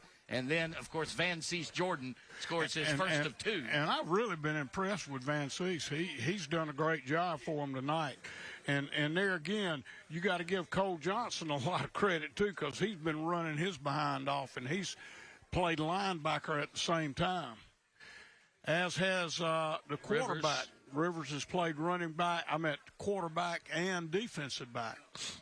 And they saved the touchdown there, but it was not going to be denied for Cole Johnson. Well, and the thing that's changed this game totally was just the interceptions that we had. Yep. That's what it ended up being, because what we were looking at a situation where they were able to trade scores and they were trading them back and forth, and then Loris went 1 up on account of a fumble, and then they went 2 up on account of a fumble, 3 up on account of a fumble. And that's just something that's a determinant in a game. One of them often changes everything in a game, but when you have 3 like that, it really has a big impact. Hey, ask Dabo Sweeney if fumbles don't kill your season, much less a game. And that's the thing that people have to realize, Alan. We're not talking about just because it's a high school level. We're talking about every level of football. But here goes Jordan again. I thought he did a good job. He's just done a good job. He seems to have really good balance and control. Not blazing speed, but good balance. He's tough, and he runs hard. Yeah, no question. So, and speaking of Dabo, we're here on CW 21. We're watching Penn and Teller a little bit later on. Our game's here. Well, Dabo's game is on the CW tomorrow at 2 p.m. against my Wolfpack of NC State. Well, he tried to be funny earlier in the week saying the CW, game's on the CW? What's the CW? Where can I find that game? Well, Coach, it's at thecw.com. Go there and it'll tell you what channel it's on. It's on an HTC cable, channel 16. Hey, I got to stand in for my man Dabo. You just upset because you're a Wolfpack and they just whip y'all's butt most of the time in everything. That's true. But Dabo is a class guy, and when he says something off color, it's not usually intentional. No, he was trying to be funny, and Dabo, that's one thing he ain't, is funny. All right. Right now, Loris leads Aynor 35-6 at halftime. We got to take a break. When we come back, we'll get you ready for the second half kickoff on the A&I Fire and Water Restoration halftime report on the Conway Medical Center Friday Night Rivals, powered by Mr. Sparky. We'll be right back with more from the A&I Fire and Water Restoration halftime report. Meet Martha. Martha is 75 years old and has been on Medicare for 10 years now. But she's a bit cranky because she heard the 2024 Medicare Advantage plans are now available during the Medicare annual enrollment period, and she wants details. I'm already on Medicare. Why should I call and check up on my Medicare plan? Hi, Martha. Medicare plans and benefits can change each and every year. That's why it's important to call to get your free 2024 Medicare benefits checkup. I already have my Medicare card. I am not calling. Martha, right now is the Medicare annual enrollment period. 2024 Medicare Advantage plans are now available, so everyone on Medicare can call to see if a Medicare Advantage plan may be better for you. You can even call to see if there are any changes to your current Medicare plan in the coming year. They probably won't answer the phone. Well, Martha, if you call 800-314-8657, a licensed insurance agent will speak with you and look up your plan options and see if there is a plan that will better fit your healthcare needs. Why don't I get these automatically? Martha, 2024 plans are now available, but you won't get a 2024 Medicare Advantage plan automatically. I think I called before, so I'm not calling. Martha, right now is the Medicare annual enrollment period. 2024 plans are now available, so now's the time to call. So everyone on Medicare should call now during the Medicare annual enrollment period and get your free Medicare benefits checkup today. Just call the toll-free number on your screen. It's free. Free? Yes, Martha. The call and no obligation Medicare benefits checkup are free. They can look up your plan options and let you know if you're eligible to enroll in a 2024 Medicare Advantage plan available in your zip code. Call now and we will see what plans may be best for you. It's time for me to call and get my free, no obligation Medicare benefits review. That's right, Martha. I should have just given you the toll-free number. It's on everyone's TV screen now. Call 800-316-8657. 800-316-8657. Tonight's closed captioning is exclusively brought to you by Bathfitter. Back to wrap up the A&I Fire and Water Restoration halftime report, and there was a huge confab at the 50-yard line during the break there, Coach. And I think the officials are formulating a plan to keep control of this football game in the second half. Not only are these two heated rivals for many, many years, there was an off-the-field altercation last night at the JV game.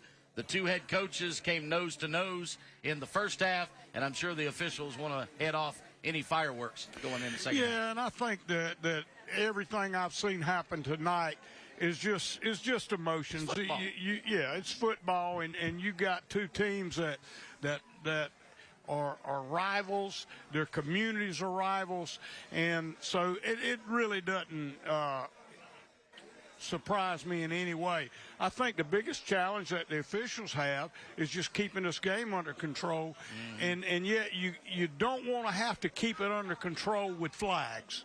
You hope that you can keep it under control by just blowing the whistle at the right time, making sure the coaches take care of their kids. So part of that process is to get the coaches to take care of their kids. Did you like an ongoing dialogue with the officials during games when in a situation like this, or that if the officials would talk to your players to kind of keep the tempers at a minimum? Well, I always kind of felt like it was up to the coaches to take care of their players. Okay. And you know, the officials can talk to the players, and I've seen that happen on occasion.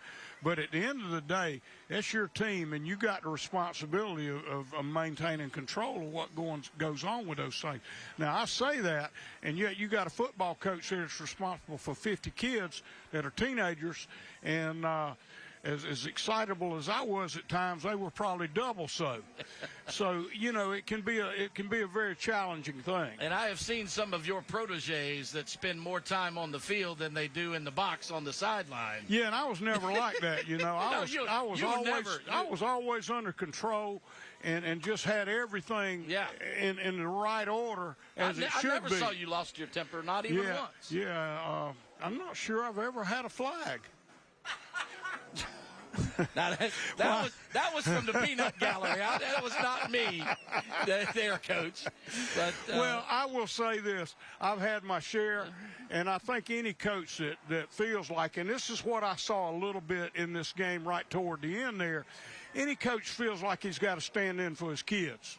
And if you don't do that and you're not willing to do that as a coach, then I don't think you're a football coach. Well, I was getting ready to say, I've seen, I won't name names, but I've seen friends of mine that when they had a flag thrown on them, they'd pick it up and throw it back at the official.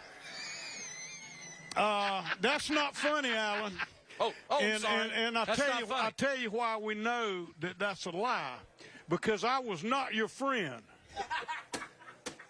It's been a few years since I saw that, but yeah. I wasn't even talking about you, Coach, but I'll bet you that I would have seen that if I'd have been at a Conway game more than a few nights. But you know what tonight is, Coach?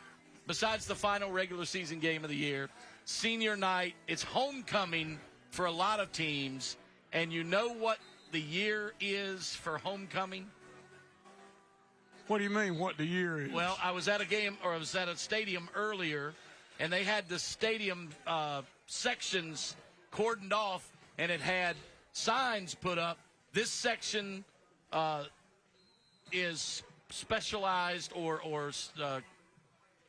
cordoned off for the class of 1983. Guess what class that I was in, Coach?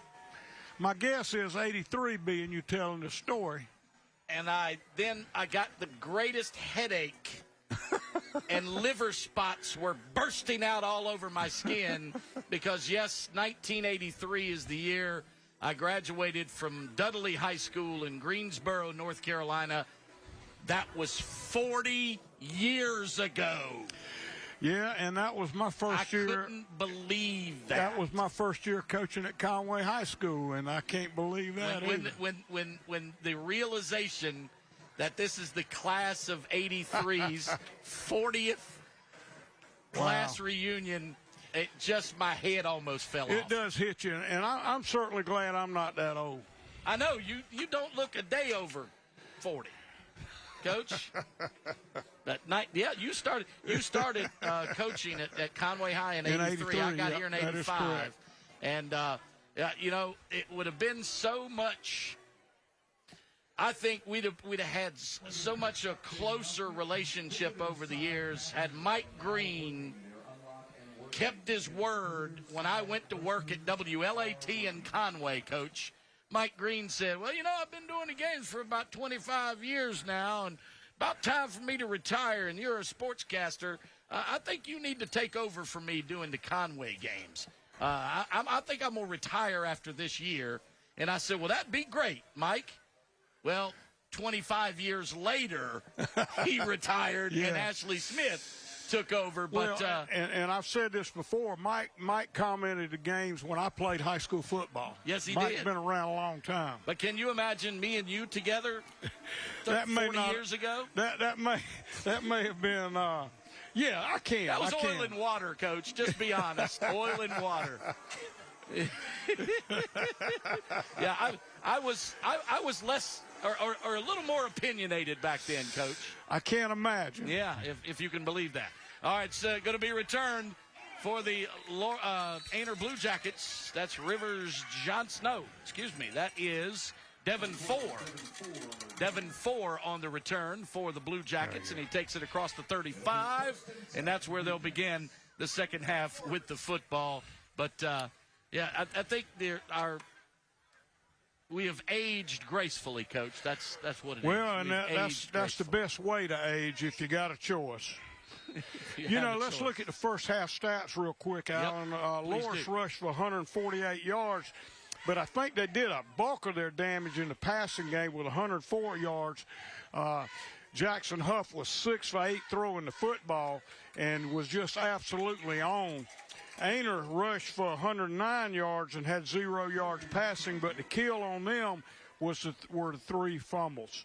And that tackle was made by Landon Carter then, and it gave us looks like a second about 9 or 8. Julian Stevens on the carry for Aynor, and they're staying with their game plan. Keep it between the tackles, but they lose.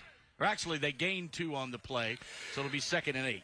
Well, and this is a situation Aynor does not want to find itself in because they basically got to maintain control of the football the entire second half to be able to get back into this thing.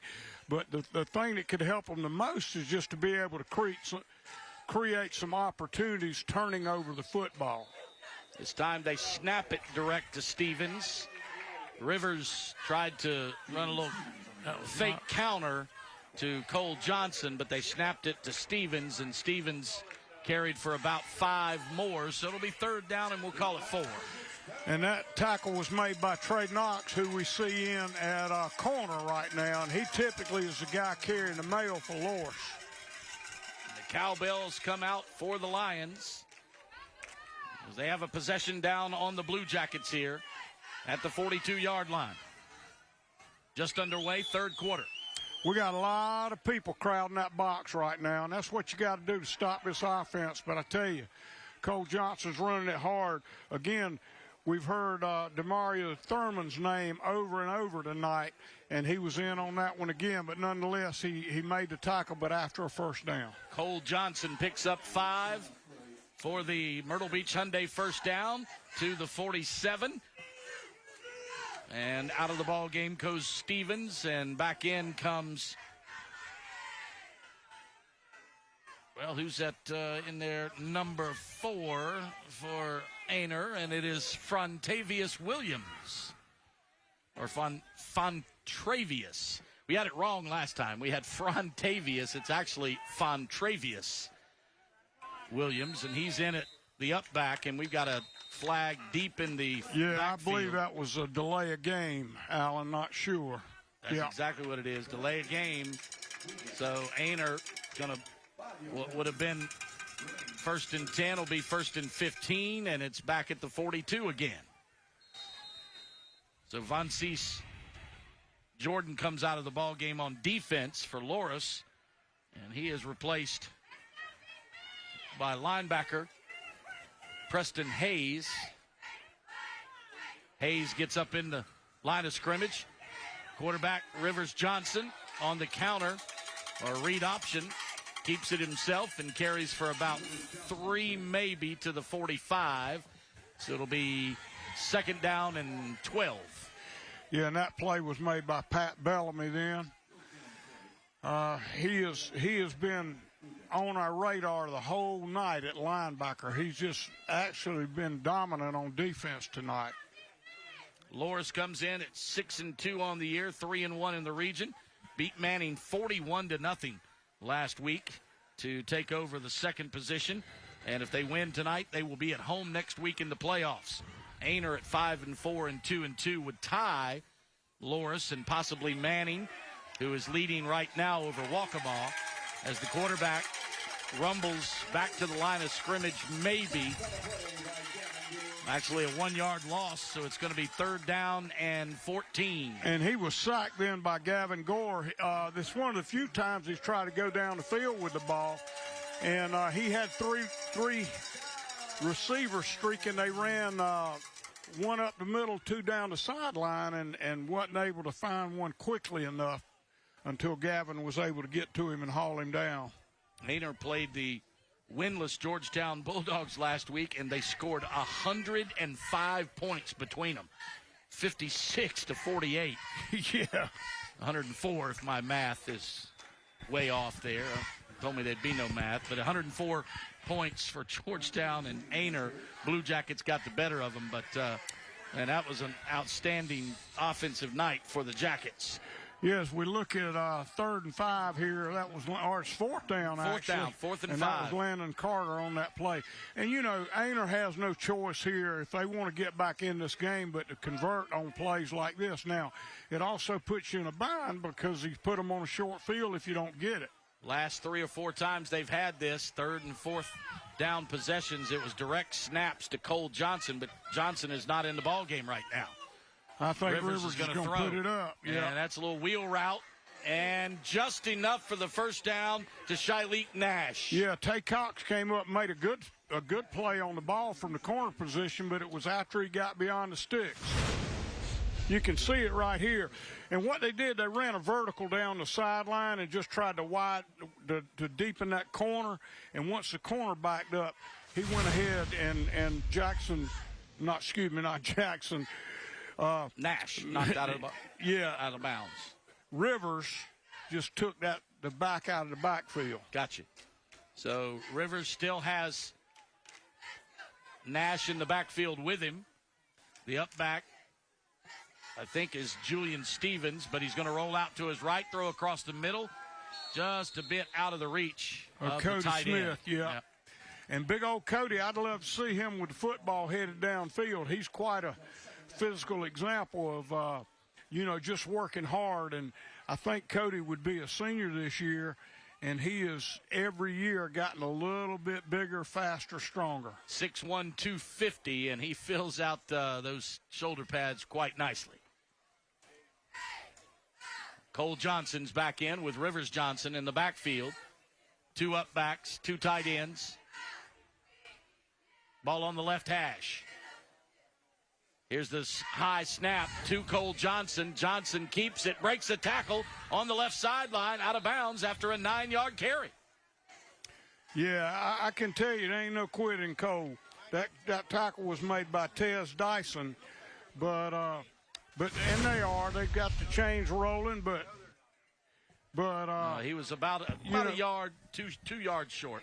Yeah, we'll call it 3rd down and 2.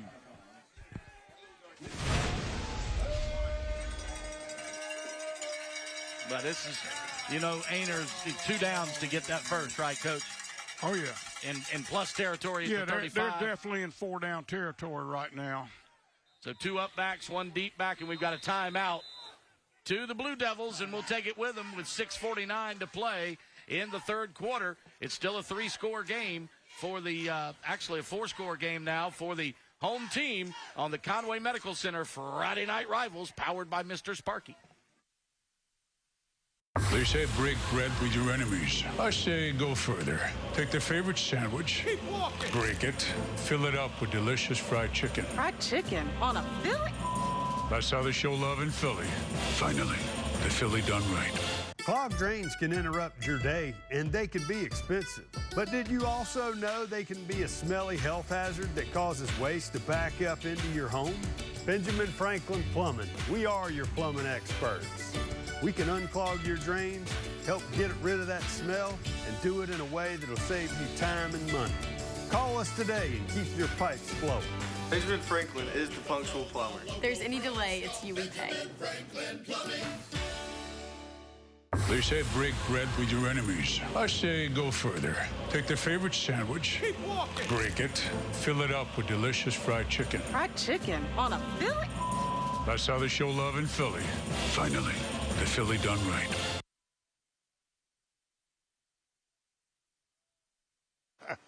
Good one, Alan. I tell you what, with friends like I have in the booth or in the box down below, I don't need enemies. Hey, that was a good one, Donald.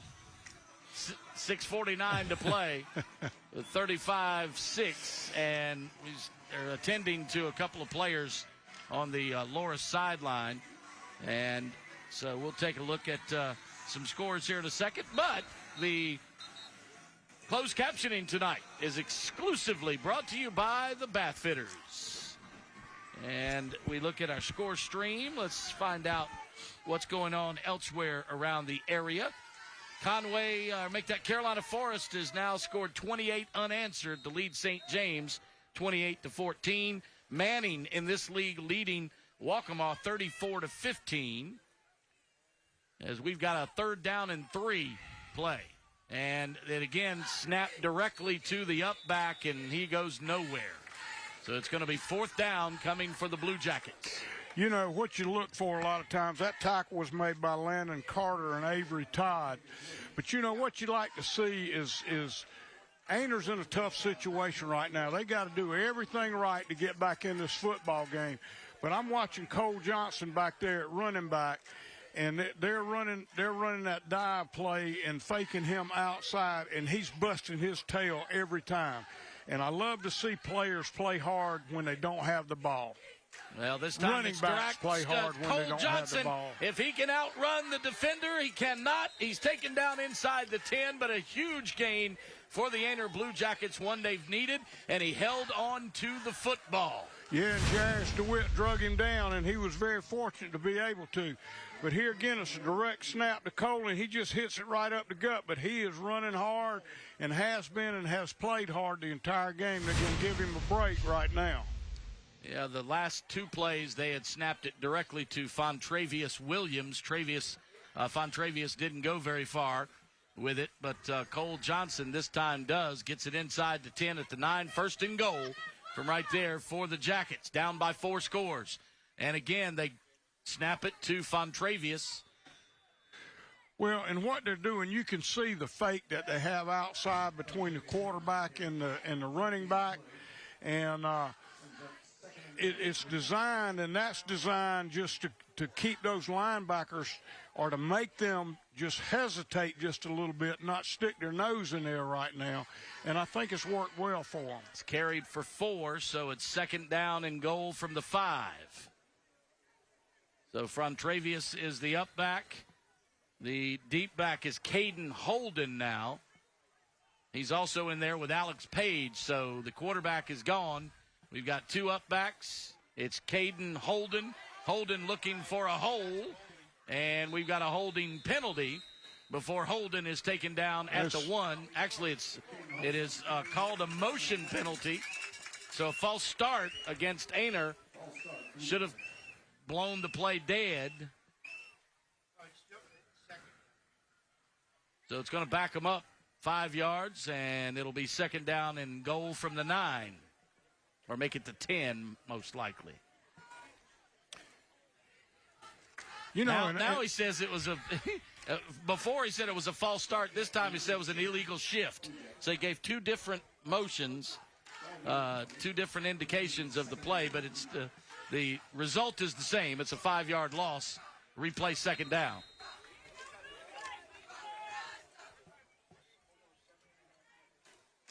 So again, they snap it to the up back. I believe it was Fontravius Williams. And he's not done a whole lot with it up inside. Yeah, and yet it's not pretty yards, but it's been positive most of the night. And where This they time made their it's living is for 2. is with plays that come off of that. It's 3rd down and goal from the 7. Actually, the officials mark it on the 8, so they're goal to go from right there. Cole Johnson is the deep back. They snap it direct to him. He is into the 2nd level of the defense, but not enough to get it into the end zone. So he gets it to the 5, a 3-yard pickup, 3rd down. Or no, it's going to be 4th down and goal from the 5, Coach. Yeah, and those are 5 tough yardage. Oh, yes. And, of course, they're getting the big man off the field, which surprised me a little bit because he's been pretty daggum dominant inside. Yeah. Thurman has. They put in Mark Miller, the 6'2", 250-pound junior, to anchor that defensive front. Cowbells come out for the Loris defense. Aynor, 4th down goal from the 5. Rivers Johnson back in the ball game. He's got Shilete Nash to his left. Probably a passing down here on 4th. He rolls out to the left, and he tosses ahead to Shilete Nash, and he gets in for the touchdown. Yeah, that was a well-designed play then. They just basically ran a lead option to the short side of the field. they had placed more defenders on the wide to the width of the field. Here's and I the thought replay, it was an Coach. excellent call. Take You a can look at see the the A&I replay replay right here. He just takes it and goes to the edge with it, waiting to pitch it.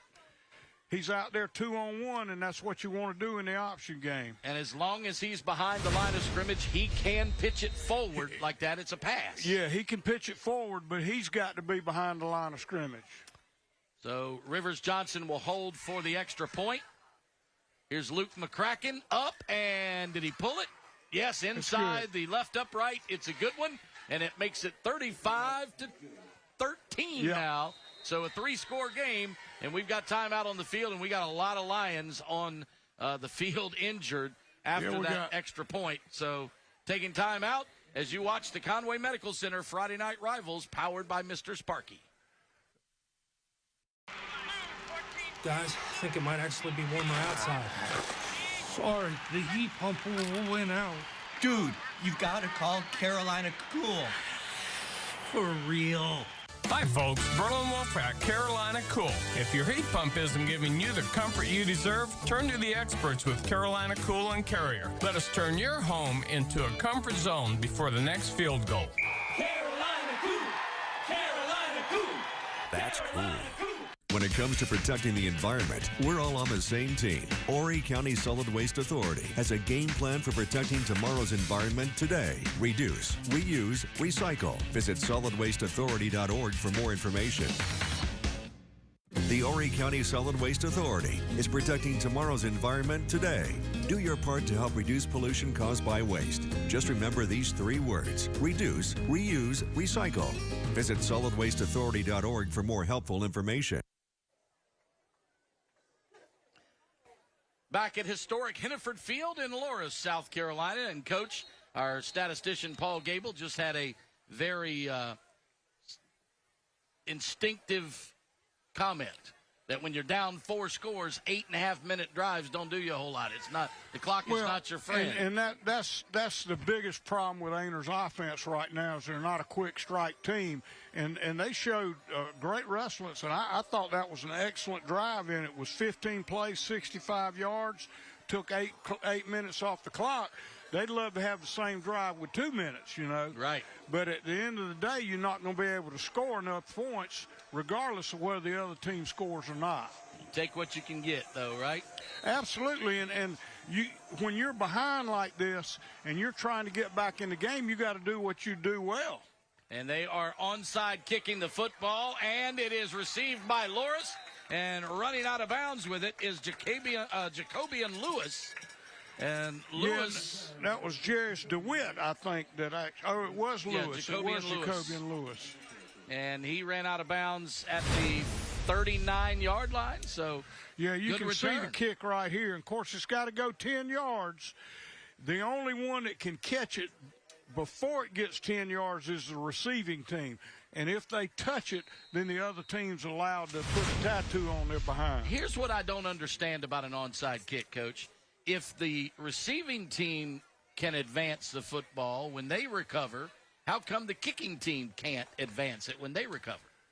Well, if the kicking team can advance the ball once it travels 10 if it's touched by the other team. No, they can't. It is where it's recovered is where they get the football. Are you sure? I am certain of that because I've seen it happen.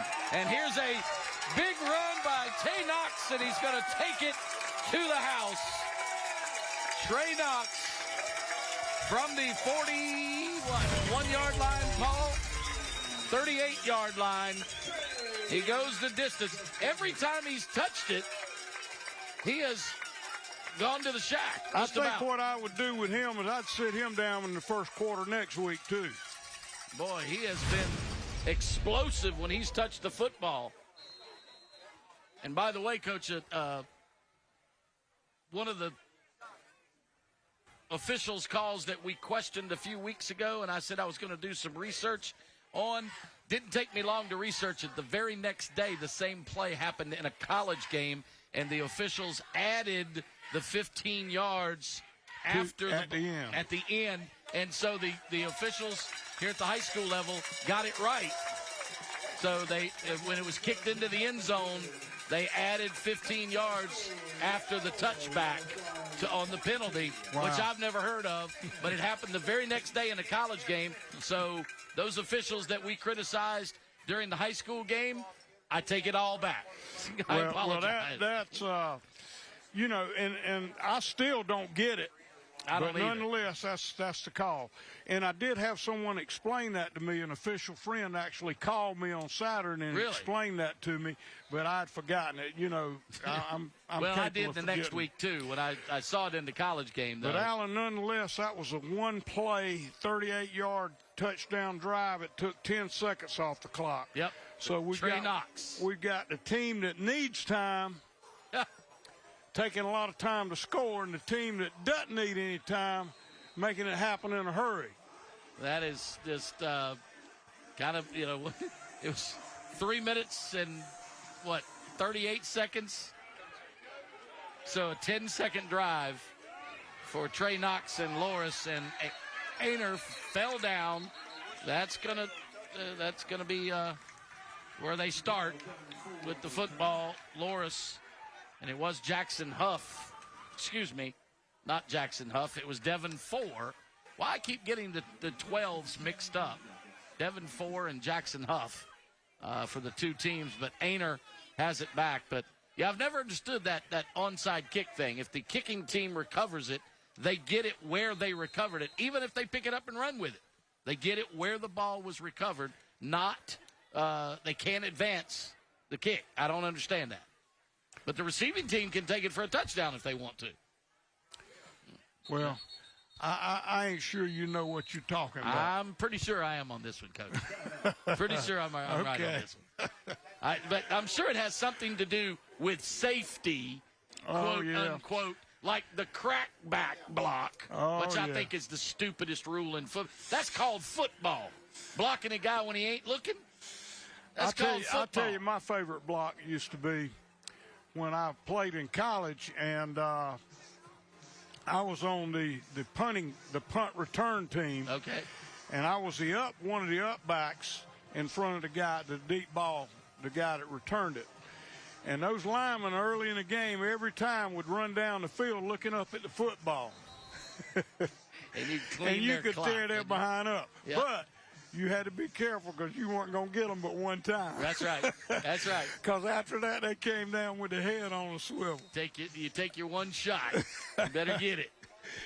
Because you don't want one of those linemen to hit you running full speed, I promise you. I've seen a couple of crackback blocks that were just as beautiful a football move as you could ever see, and they get called for a penalty. And I'm saying that's football. Well, they can be dangerous, and I think that where you should draw the line on the crackback block is when it is away from the play and doesn't have a bearing on the play itself. I think that's when the line needs to be drawn. But the way they had to draw it, I guess, was to draw it totally. Yeah. False start against Aynor backs him up again. But the first time I saw the crackback block called, it's the two fists together is the indication, which I didn't understand what that was at first when I researched it, found out but the best one I saw in Myrtle Beach, it's been about 10 years ago, they were running for a touchdown, and the guy that was chasing the ball carrier got hit from one of the Myrtle Beach defenders coming back to him. So when he was running forward, trying to chase the ball carrier, the Myrtle Beach defender was in front of him and came back and blindsided him. That was so beautiful that I almost applauded from the booth. And he called him a crackback. I said, that's called football. What football game are you watching? Alan, that was Landon Connor on the tackle then. Yeah, but they lost 2 yards. You know, they're back here now, and they're in a tough spot, Aynor is. Yeah, and he rolls out to pass. This will be the first pass that Aynor has attempted tonight. It was intended for McCracken, the backup quarterback. Yeah, and it was a little bit low. Yeah, one of the wideouts. And it'll be 3rd down 13 after a 3-yard loss on first down. And the incomplete pass on second down. Have we seen a punt tonight, Alan? I don't think so. Yeah, we haven't seen a punt. Touchdowns and turnovers. Yeah, and Touchdowns I think you know, here again, you get in a situation like this, and we'll see what happens on third down. But basically, if you're in a 4th and long backed up down there, you got to punt it out of there to protect your kids. Yeah, Loris has scored on every possession they've had tonight, and Aynor has turned it over 3 times, and that's football right there, Coach. That's football. That was a nice lick, but he was kind of laid out, and that was Tez Dyson that made that hit, and it was perfectly timed. He saw the ball up. You can see the ball come up in the air right here, and as soon as he reached up and put his hands down, Tez is there to do something with it, and that was Caden Holden on the play. Was that catch, Tay? and he held on. That was Tay Cox instead of Tez. No, I think it was Tez Dyson on the stop. But either way, great football play. And sometimes you see that, and the flag comes out, and he goes, I mean, what's the penalty? Hit him too hard? Well, and did a flag come out on that? Not on that one. I was getting ready to say that was a clean hit all the way. That was as clean as it gets. But I'm saying I've seen that. And I joke with some of my friends at the bar on Saturday afternoon, and flags come out because he hit him too hard. Yeah, I've struggled for quite a while just with the targeting call. Yeah. Because I maintain that it's very, very difficult sometimes to be charged with something that you don't intentionally do. Well, I think a lot of those targeting calls are not intentional. Here's the full house backfield direct snap to Cole Johnson. Johnson gets the first down on 4th down again. Move the sticks. Another Myrtle Beach Hyundai first down. And if a targeting penalty should have ever been called, what happened to our boy at Coastal Carolina, Grayson McCall, last week? God. If that was not targeting, they should get rid of the rule. Yeah, and you know what really the worst part of Grayson's was when the way his head hit the helmet, yes. hit the turf. But the target itself is what caused that. The guy never slowed down. He lowered his head. There may not have been helmet-to-helmet contact, but he definitely targeted a defenseless running back. I know Coach Beck was extremely upset about that. I don't blame him. That tackle then was Avery Todd, the inside linebacker. And I think we got a player down for Aynor. Let's see what we got here. He's Cole Johnson, and he is just, Cole's on the sideline, so it was a first-time ball carrier, and he was hit pretty solidly as well. I can't tell who that number is. Looks like it might be number 10 from here, but it's hard to tell. I hate to say that. Yeah, we need to get a closer look before we. Okay, it's Alex Page. So our director and Deuce Stevens, our spotter, says it is Alex Page, the running back, 5'8", 190-pound senior, and he was met in the backfield with bad intentions. Yeah, and Alex is a tough kid. I've gotten to know Alex over the last several months, and he's just a tough, hard-nosed kid. Plays a little bit on both sides of the ball for him. And what happens when you do that in a very physical game, it's just going to wear on you sooner or later. 63 seconds left in the third quarter as the home team is back up by 4 scores, 42-13. Let's look at some scores elsewhere in the area. If I can get my score stream to open. We've got a lot of change in play. Carolina Forest has now scored 35 straight, leads St. James 35-14, and it is Alex Page up and going off under his own power. Manning leading Waccamaw 34-23. Myrtle Beach doubling up on North Myrtle 28-14. Lakeview shutting out Hannah Pamplico 20-27-0. Loris here leading this one. Socastee ahead of Wando 47-7 in the fourth quarter. The region champs of this region, Dillon, leading Georgetown 62-14 in the fourth quarter. And Sumter's leading Conway 28-16. Marion over Mullins 41-8. Big run right up the gut for the Blue Jackets. About a 6-yard pickup. It's going to be second down and 4. Well, I think you're going to see Aynor sprinkle a throw in from time to time. But at the end of the day, they got to run the football. That's what they do well, and they got to run it, and they hope that they can break one. And we're inside a half minute to play in the third, and they're taking their own sweet time to run this next play. Likely the final play of the quarter. Full house backfield, snap to Johnson, or actually the snap to the up back, and they fake to Johnson. And that direct snap to the up back hadn't worked very often tonight. This time it's Josh Larimore who goes nowhere. It'll be third down and about 2 as we go to the final quarter. 36 minutes in the books. It's 42-13. Lions in front of the Conway Medical Center. Friday Night Rivals powered by Mr. Sparky.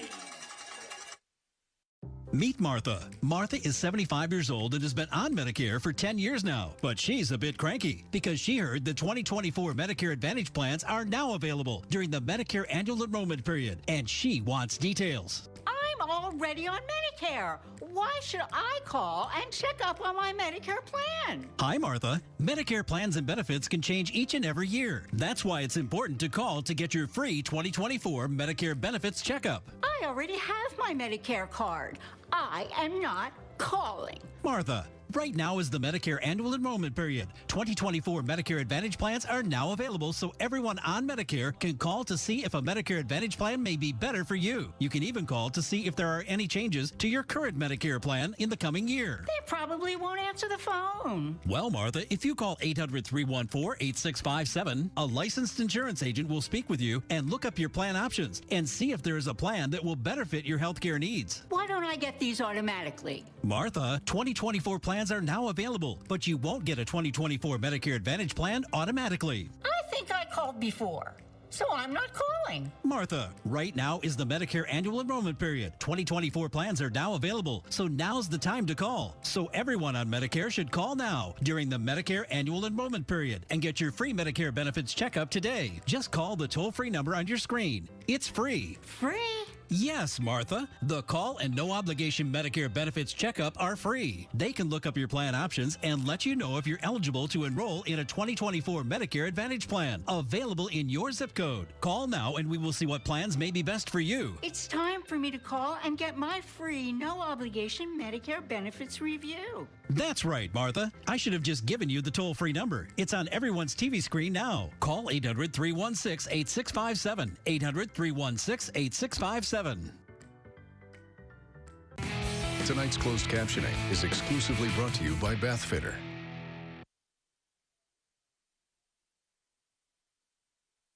Back for the final 12 minutes, 42-13. Loris in front. Aynor with the football as they go from right to left now. And, Coach, we're talking about players of the game, drive of the game. Really, the 3 turnovers on successive possessions turned this game around. Well, there's no question about it. And that's exactly what neither of these teams can afford to do. And there they go, converting another 4th down tonight. Yeah. Have we had a punt tonight, Paul? No punts. Paul Gable says no punts tonight. That was made by Jarius DeWitt, the cornerback. And again, most of the plays have been made by this defensive front and these linebackers. And when the corners get involved, usually they do get a 1st down or get some yardage. Yeah, the Blue Jackets have gotten the 1st down each time they've needed it. Problem is, it's taken them a long time to get to where they're going. Well, and at the end of the day, what put them in a bind, like you said, were the fumbles that they have. That play was made by Jarius DeWitt then, coming out of the secondary. No gain on the play for Aynor. So it's 2nd down and 10 from the 48. Loris just looking for that clock to run. And Aynor has thrown, I think, 2 passes tonight. Yeah, 3 passes. They haven't Paul thrown Gable. it much. You're right. Paul now says 2 for 4 on the night for the quarterback, and they give it to Julian Stevens. Stevens carries for about 4, maybe 5 into plus territory. Yeah, and then tackle was made by big Demaria Thurman and also linebacker Avery Todd. You can see here he gets pretty good initial surge, but then they close it up pretty daggum quick. One of the big heavies down on the field after the play for Loris. And we need timeout, so we'll take it with them. 42-13 is your score with 10:52 to play. Loris in front on their home field on the Conway Medical Center Friday Night Rivals, powered by Mr. Sparky.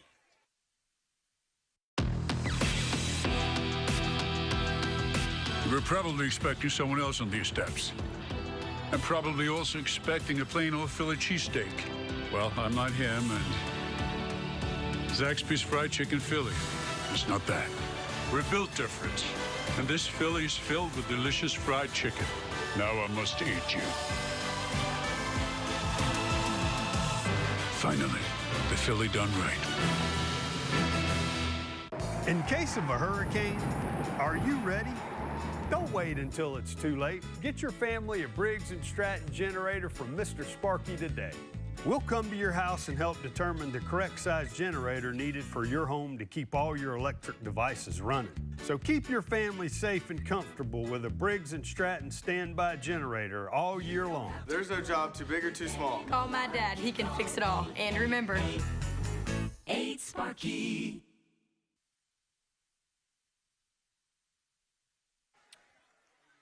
Demaria Thurman is up and kind of hobbling off, but on his own accord. The 6'3", 305-pound sophomore.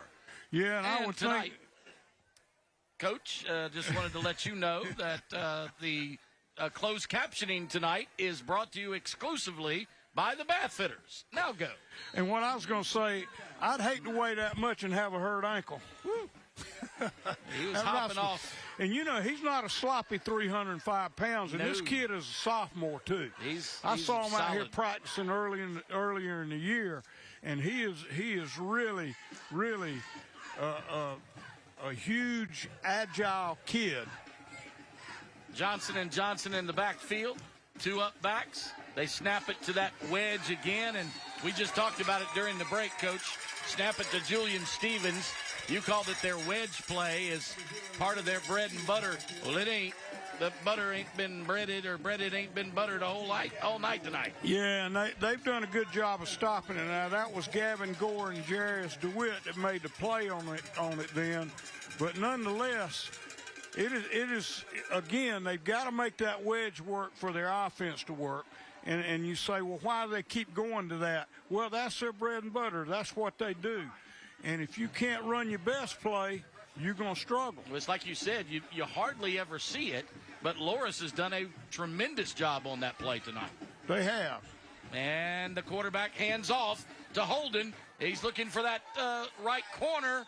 Flag comes in. We'll see if that's on the offense or defense, but I think he's going to be about a half-yard short. Yeah, it's going to be on the offense. The flag's on the offense. Tay Cox made the play, but I think it's going to roll back anyway. Yeah, the official stands about a half-yard short of the first down, so they could take possession. They're going to decline that. Decline the penalty and take possession because he was a half-yard short on the play. So it'll be Loris football up 42-13. Well, you know, one of the things we haven't talked about much, Alan, and I think we need to. We talked about how the fumbles and the mistakes were so important in this game. But what has really been crazy is how effective Loris has been offensively. I mean, they've been able to scored on every possession. They've scored on every possession. They've been very quick strike. They didn't take long to get it done. So you got to give a lot of credit to their offensive game plan. In fact, last week they shut out a very potent Manning team, 41-0, and tonight 42-13 against an Aynor team that runs that funky offense. That's hard to. You got to really work on their offensive plays, and it looks like Loris did their homework this week. Yeah, the ball batted up in the air and falls incomplete. And what you have to do against this offense is be so disciplined on defense, because if you just give them a little bit, they're going to take a whole lot. I believe that was Julian Stevens that knocked the ball up in the air then, if I'm not mistaken. And it falls incomplete, so it'll be 2nd down and 10. We had the North-South All-Star football roster announced last week, Coach. Guys that we've seen so far, Carmelo McDaniel from Hartsville, Jaron Waiters from Wilson, McKendry Douglas, the quarterback from Hartsville, and Latta's Cartrell Townsend was named to the All-Star team. And here's a give around the left corner, and he might take it all the way to the 10, to the 5, touchdown. Well, that's indicative of what we've seen all night, pretty much. That was Rashad Persha. I believe it's Persha, isn't it? Persha, just Persha. Rashad Persha. We're asking Deuce. So Deuce knows. He's a JV player. He knows. Deuce is the cat's meow, baby. Yes, sir. Deuce got his guns out tonight and everything. Got a full moon. And the only problem I got, though, is Deuce is wearing number 1 up here in the box. He should be number 2. Number 2. West Florence's Franklin Emerson. Dillon's Jaden Benjamin. Carolina Forest's Phil McLean. South Florence's Justin Joe. And Rodney Lassane, all named to the South team for the Touchstone Energy Cooperatives Bowl at Doug Shaw Memorial Stadium in December. Yeah, and I tell you, that's the most impressive thing about that South Florence team is the linemen. They have some good-looking offensive and defensive linemen, and if you got some good people there, you can be a good football team. And that defense is salty, Coach. Shoot. This was a 2-play, 58-yard drive. Crazy. And Rashad Persha, just what a heck of a run. And he took off, and nobody was going to catch him. It's like I always used to say. He hit that seam, and he was gone. Used to say about Hunter Renfro, and you saw the back of his jersey. You didn't see the front of it anymore. And when Persha got behind him, they didn't see the front of his jersey no more. Till he crossed the goal line, and it's now 48-13. And they're going to add a PAT if the officials will get out of the way. And we do have, if I'm not mistaken, we got a young lady kicking this PAT right here. Her name is, she must be on the other side of the board there. Yeah. Did we have? I think you're right. I have to look at the board. What is the number? Number 22, and it is good. Number 32, Isabella Murtaugh. Yeah. Isabella Murtaugh. Isabella Murtaugh, the 5'5" senior, splits the pipes with the extra point and makes it 49-13 as we continue on the Conway Medical Center Friday Night Rivals, powered by Mr. Sparky. Bad things happen sometimes. Fires, floods, hurricanes, broken water pipes, exploding water heaters. It can really, really mess up your home really bad. That's why moms and dads have been calling A&I for over 40 years. 40 years! They get it fixed. Fast. Really fast. My mommy said they made our house a home again. And mommy always tells the truth. A&I Fire and Water Restoration. Restoring more than just your home, restoring your dreams. CMC Orthopedics has the team you need to keep you on the move. These specialists in sports medicine, joint replacement, shoulder and elbow, hand and wrist, hip and knee, foot and ankle, spine care, and comprehensive pain management use the latest technologies and advanced treatments. Nationally recognized and fellowship trained at some of the top hospitals in the country, CMC Orthopedics helps your family live happier, healthier lives. CMC Orthopedics, medicine in motion.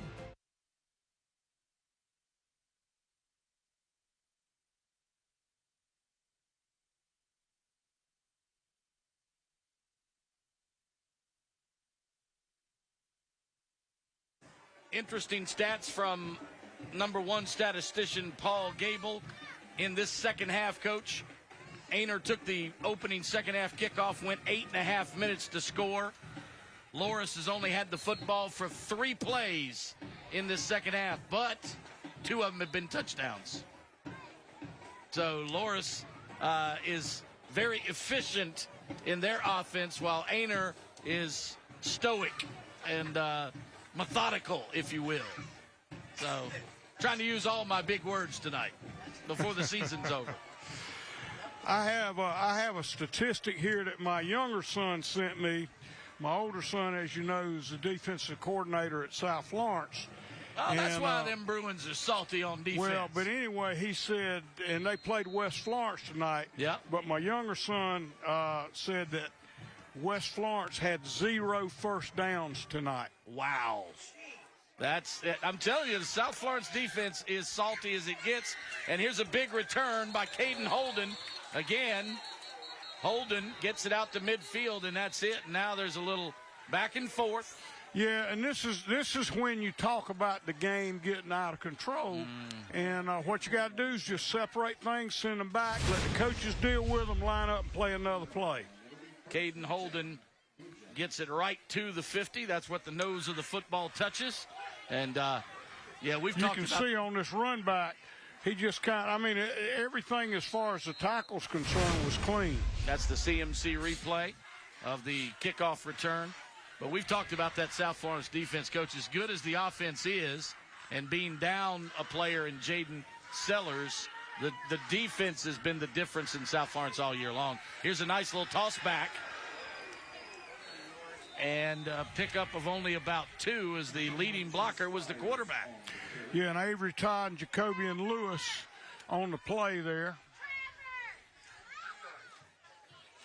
So 2nd down and 8 after a 2-yard carry.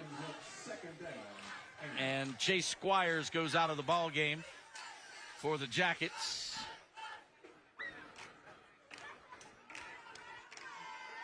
Lower's trying to insert some personnel as well. So a wide receiver to the right. 1 up back, 1 deep back. To the deep back, it goes to Cole Johnson, and he's in the open field. He's at the 35-30 and run out of bounds close to the 25-yard line, and it was all green once he got past the line of scrimmage. Yeah, Jarris DeWitt ran him out of bounds, but it was too late to stop the first down. And there again, they've been inside. Then he popped out off tackle, then hit the sideline and got up the sideline. I give a lot of credit to Cole Johnson, though. He's played his behind off tonight. They give him the 25 on that carry, so that's a 23-yard pickup on 2nd down, and it's a Myrtle Beach Hyundai 1st down. 1 up back, 1 deep back to Rivers' right. He hands off to that tailback, and I believe it was... I love the way Jacoby and Lewis came up and made that play, Alan. He came up and put a licking on. I'm not sure who the ball carrier was. It was Shilique Nash. Okay. In the backfield. And Nash is... But you can see he came up and put a lick on him. Yeah, exited from the ball game, and Nash picks up about 5. So it's 2nd down and 5 at the 20. So Aynor again moving the ball downfield methodically, but using a lot of clock to do it. Clock rolls at 7:35. Well, and at the end of the day, the best chance for them to score is to do what they do well. Quarterback option keeper. And he takes it inside the defensive end for about a 3-yard gain, so it'll be 3rd down and 2. And that was junior Aiden Suggs on the tackle then, Alan. Suggs was the kicker last year. He's actually the punter this year, and his brother William, who's a freshman, is the kicker now. And you think he just let his little brother do that, or you think his little brother beat him out? I think his little brother might have beat him out for that job. I was thinking the same thing earlier, Coach. When I was doing my spotter board, I'm going, I remember Aiden kicking last year. Now it's a William Suggs. So did the little brother win that job? Aiden still punts, as I said, but he also plays some wide receiver on offense. Well, honestly, if I were in a situation where I had 2 kickers that were pretty much the same and the other one could punt, it's best to use both if you can. Big lead. Aynor is trying to cut into it with 6.5 to play. Midway through the 4th quarter, and pushing the pile inside the 10 to around the 8. It's going to be 1st and goal from right there, I believe. Actually, no, it was 1st and 10 from the 14, okay. It's hard to see the sticks where they are right now. So it was about a 7-yard pickup, so 2nd down and 3 inside the 10.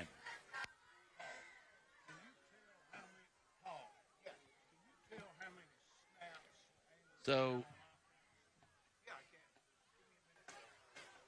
clock just continues to roll, and Aynor is taking their time again. One up back, one deep back. They give to Johnson. Johnson's hit at the 5 and pushed backwards. Forward progress. May have gotten the first down. I believe he did.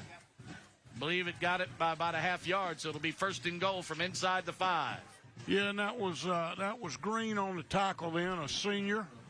And it looks like Coach is putting some younger guys in, Allen, at this point.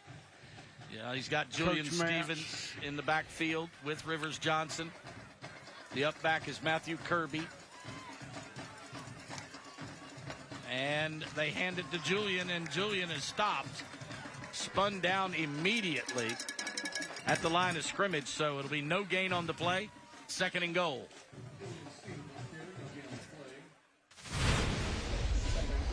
And you can see right here, Allen, he just spun him around. He got through. I don't think anybody touched him coming through the line then. Good job by the Loris defense. That was Ferentino Green on the stop. And again, single setback man in motion is Holden. And they kind of give it to him on the jet sweep, and he's thrown backwards. And now we're going to have a penalty against Loris, I believe, with a little late. I think it's actually going to be on Aynor. It looked to me like he hit him. He just pushed him in the back after the play. Uh-huh. That's what it looked like. Caden Holden is not happy. He's standing right in the face of the official. And it is going to be a personal foul against the Blue Jackets. So, boy, that puts a damper on their drive. No question about that one. 15 yards all the way back to the 21-yard line. Yeah, that's one of those frustrating penalties that you see as a coach, because you end up hurting yourself, and all you're doing is something that's uncalled for. And they've had the football for about 7 minutes here in the 4th quarter. Oh, yeah, they've dominated the football, which I thought would equal success for them, but the difference has been this. The sideline official. Loris is, they've been able to score so quickly. What was the sideline official was holding the flag out, and he was just shaking it. He didn't drop it. He didn't throw it. He was just shaking the flag, and he adds 5 yards for Aynor. So they get 5 yards on the play, so it's going to be 3rd down and goal from the 16. The catch is made by Wyatt Joseph. And Joseph is taken down right at the 10-yard line, so it's going to be 4th and goal from right there. And as you can see right here, Jacobian Lewis comes up and makes a pretty solid tackle on that and gets him down as soon as he catches the football. 4th and goal from the 10 for Aynor with 3:53 on the rolling clock. And again, they're just taking time to get the play call in. Aynor looks like they want to call timeout now, and they do. Yeah, they're going to have to with that play clock where it is. So 3:43 to go, timeout on the field. And it's a long way to go score-wise and a short time to get there. 49-13. And we check some other scores around the area. Score stream comes up as Myrtle Beach leads North Myrtle Beach 28-14. That was a halftime score. Manning in the 3rd quarter over Waccamaw. If Manning wins, they will tie they will tie Aynor for 3rd place. And Manning 42-29 over Waccamaw. So then they'll have a coin flip to see who will go where in the playoffs tomorrow. Carolina Forest, 35-14, the final over St. James. And St. James was up 14-0 in the first half. So they scored 35 unanswered to win it. Sumter has scored 35. They lead Conway 35-29. Dillon over Georgetown. That's a final now, 62-14. Marion over Mullins, a final, 41-8. Lakeview, a final over Hannah Pamplico, 27-0. And a final, Florence Christian comes back to beat PD Academy, 32-20. Socastee beats Wando, 47-7. And Darlington knocks off Lake City, 12-7. Here's the fourth down play. Goal to go. Got to throw it in the end zone. They do, and it's picked off.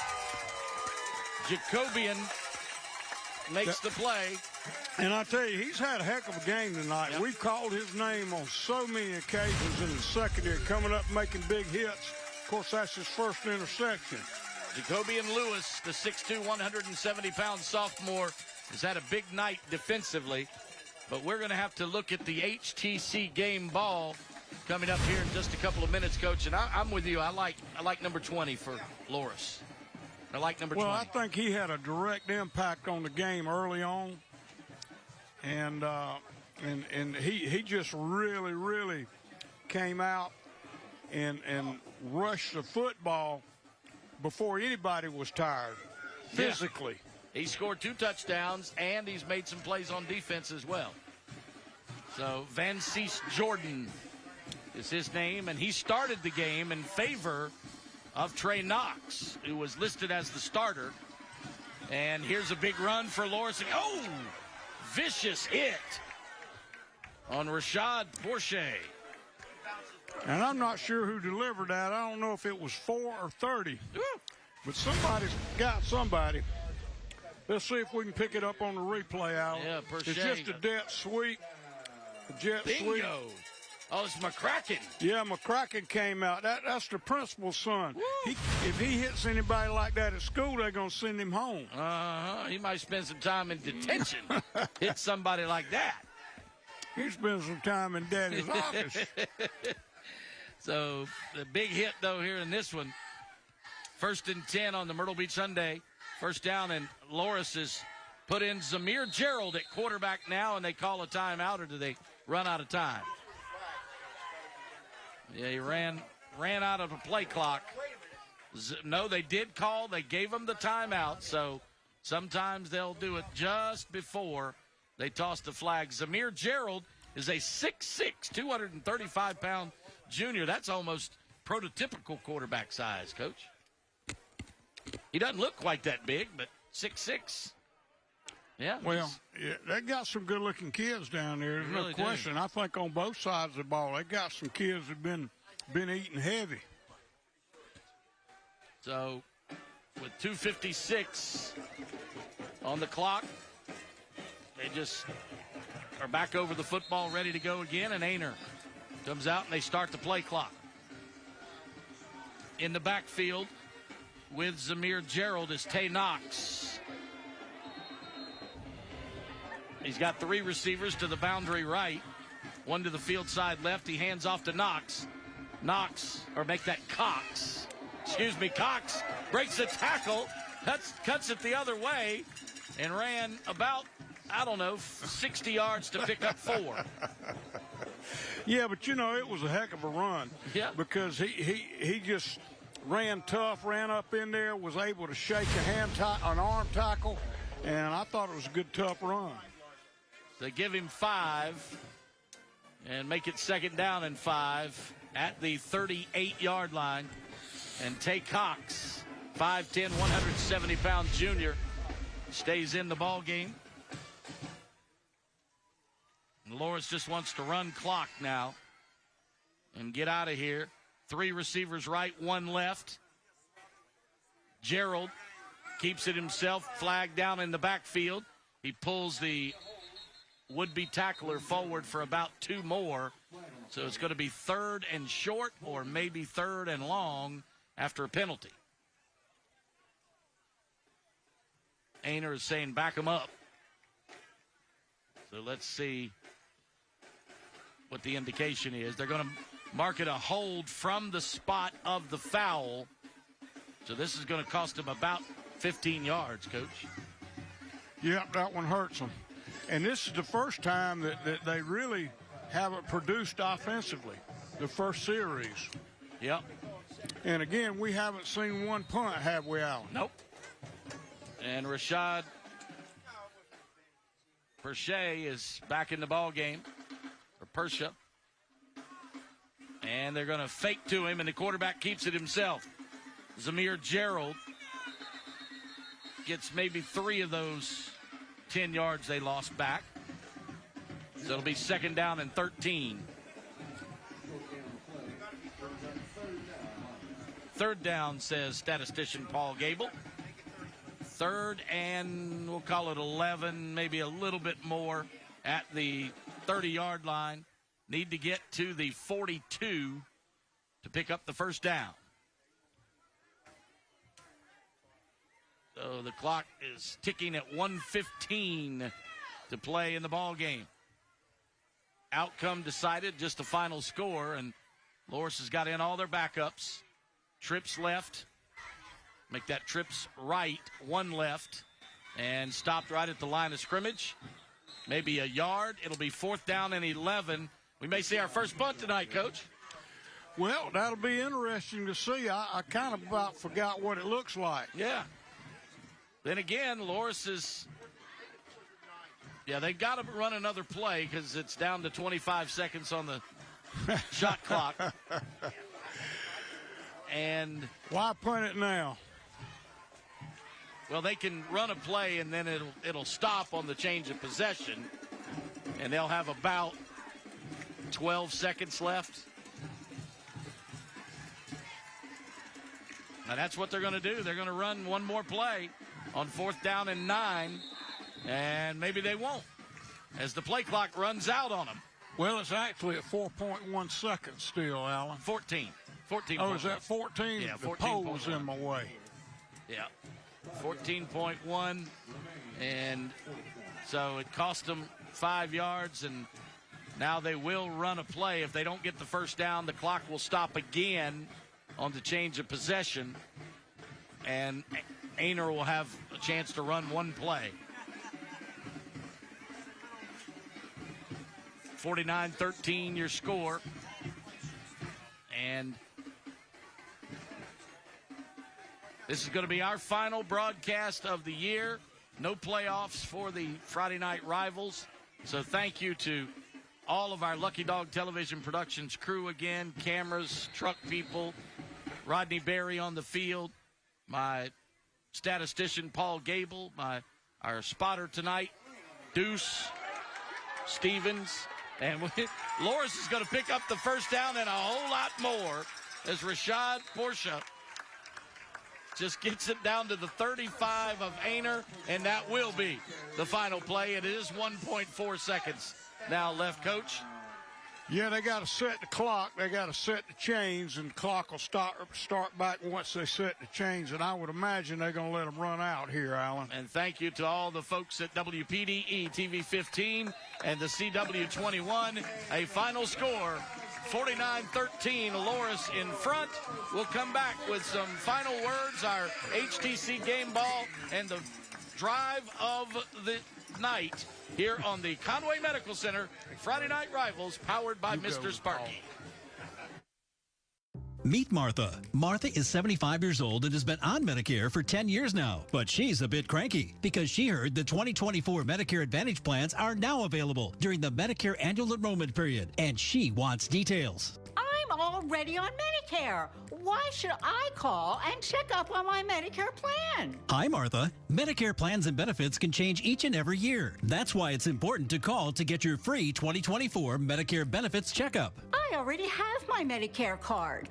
I am not calling. Martha, Right now is the Medicare annual enrollment period. 2024 Medicare Advantage plans are now available, so everyone on Medicare can call to see if a Medicare Advantage plan may be better for you. You can even call to see if there are any changes to your current Medicare plan in the coming year. They probably won't answer the phone. Well, Martha, if you call 800-314-8657, a licensed insurance agent will speak with you and look up your plan options and see if there is a plan that will better fit your health care needs. Why don't I get these automatically? Martha, 2024 plans are now available, but you won't get a 2024 Medicare Advantage plan automatically. I think I called before, so I'm not calling. Martha, right now is the Medicare annual enrollment period. 2024 plans are now available, so now's the time to call. So everyone on Medicare should call now during the Medicare annual enrollment period and get your free Medicare benefits checkup today. Just call the toll-free number on your screen. It's free. Free?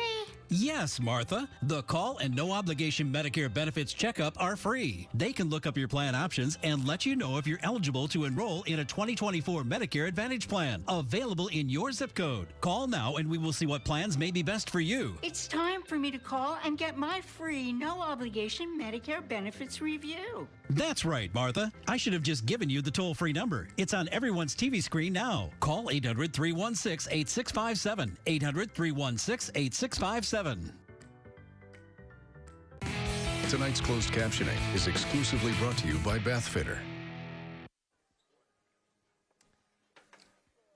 Back on the CW as the Friday night rivals wrapping up the season here tonight in Loris at historic Inniford Field. And, Coach, you got the stats real quick. If you looked at just strictly the stats and you didn't watch the game, you'd have thought this was an overtime affair. Oh, well, an even football game. Loris rushed for 263 yards, 104 yards passing, total of 367, were 6 for 9 throwing the football.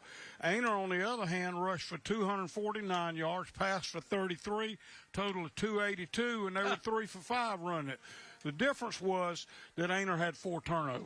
4 turnovers and quick strikes by the Loris Lions. And Loris was so explosive on offense tonight. All right, Rodney Berry is on the sideline with Greg Mance, the head coach of the Loris Lions, to present the trophy and the HTC game ball. Rodney, take it away. Impressive win tonight, Coach. I tell you, everybody probably thought this was going to be a slugfest, but you guys dismantled really a very good team in Aynor. You got to take your hat off to our offense tonight. You know, offensively, I think we scored every time we had the football tonight. Defensively, you had a really good football team averaging, I think, high 30-some points to 2 scores, and special teams played great. It's just an overall great team effort. Absolutely. You know, I did the numbers just moments ago. The last 4 games, I think 170 points for and only 23 against. How about that for momentum heading into the playoffs? Hey, we think our football team's hitting their stride. We played our best football. Definitely in the last 2 weeks, we beat 2 real good football teams, and these kids are working their butt off, and all the credit goes to them. Well, it was great execution by both offense and defense. It was really a beautiful game to watch. But we do have a gentleman that stood out tonight, and that would be number 20, Mr. Jordan. Can he join us down here? Jordan Benson.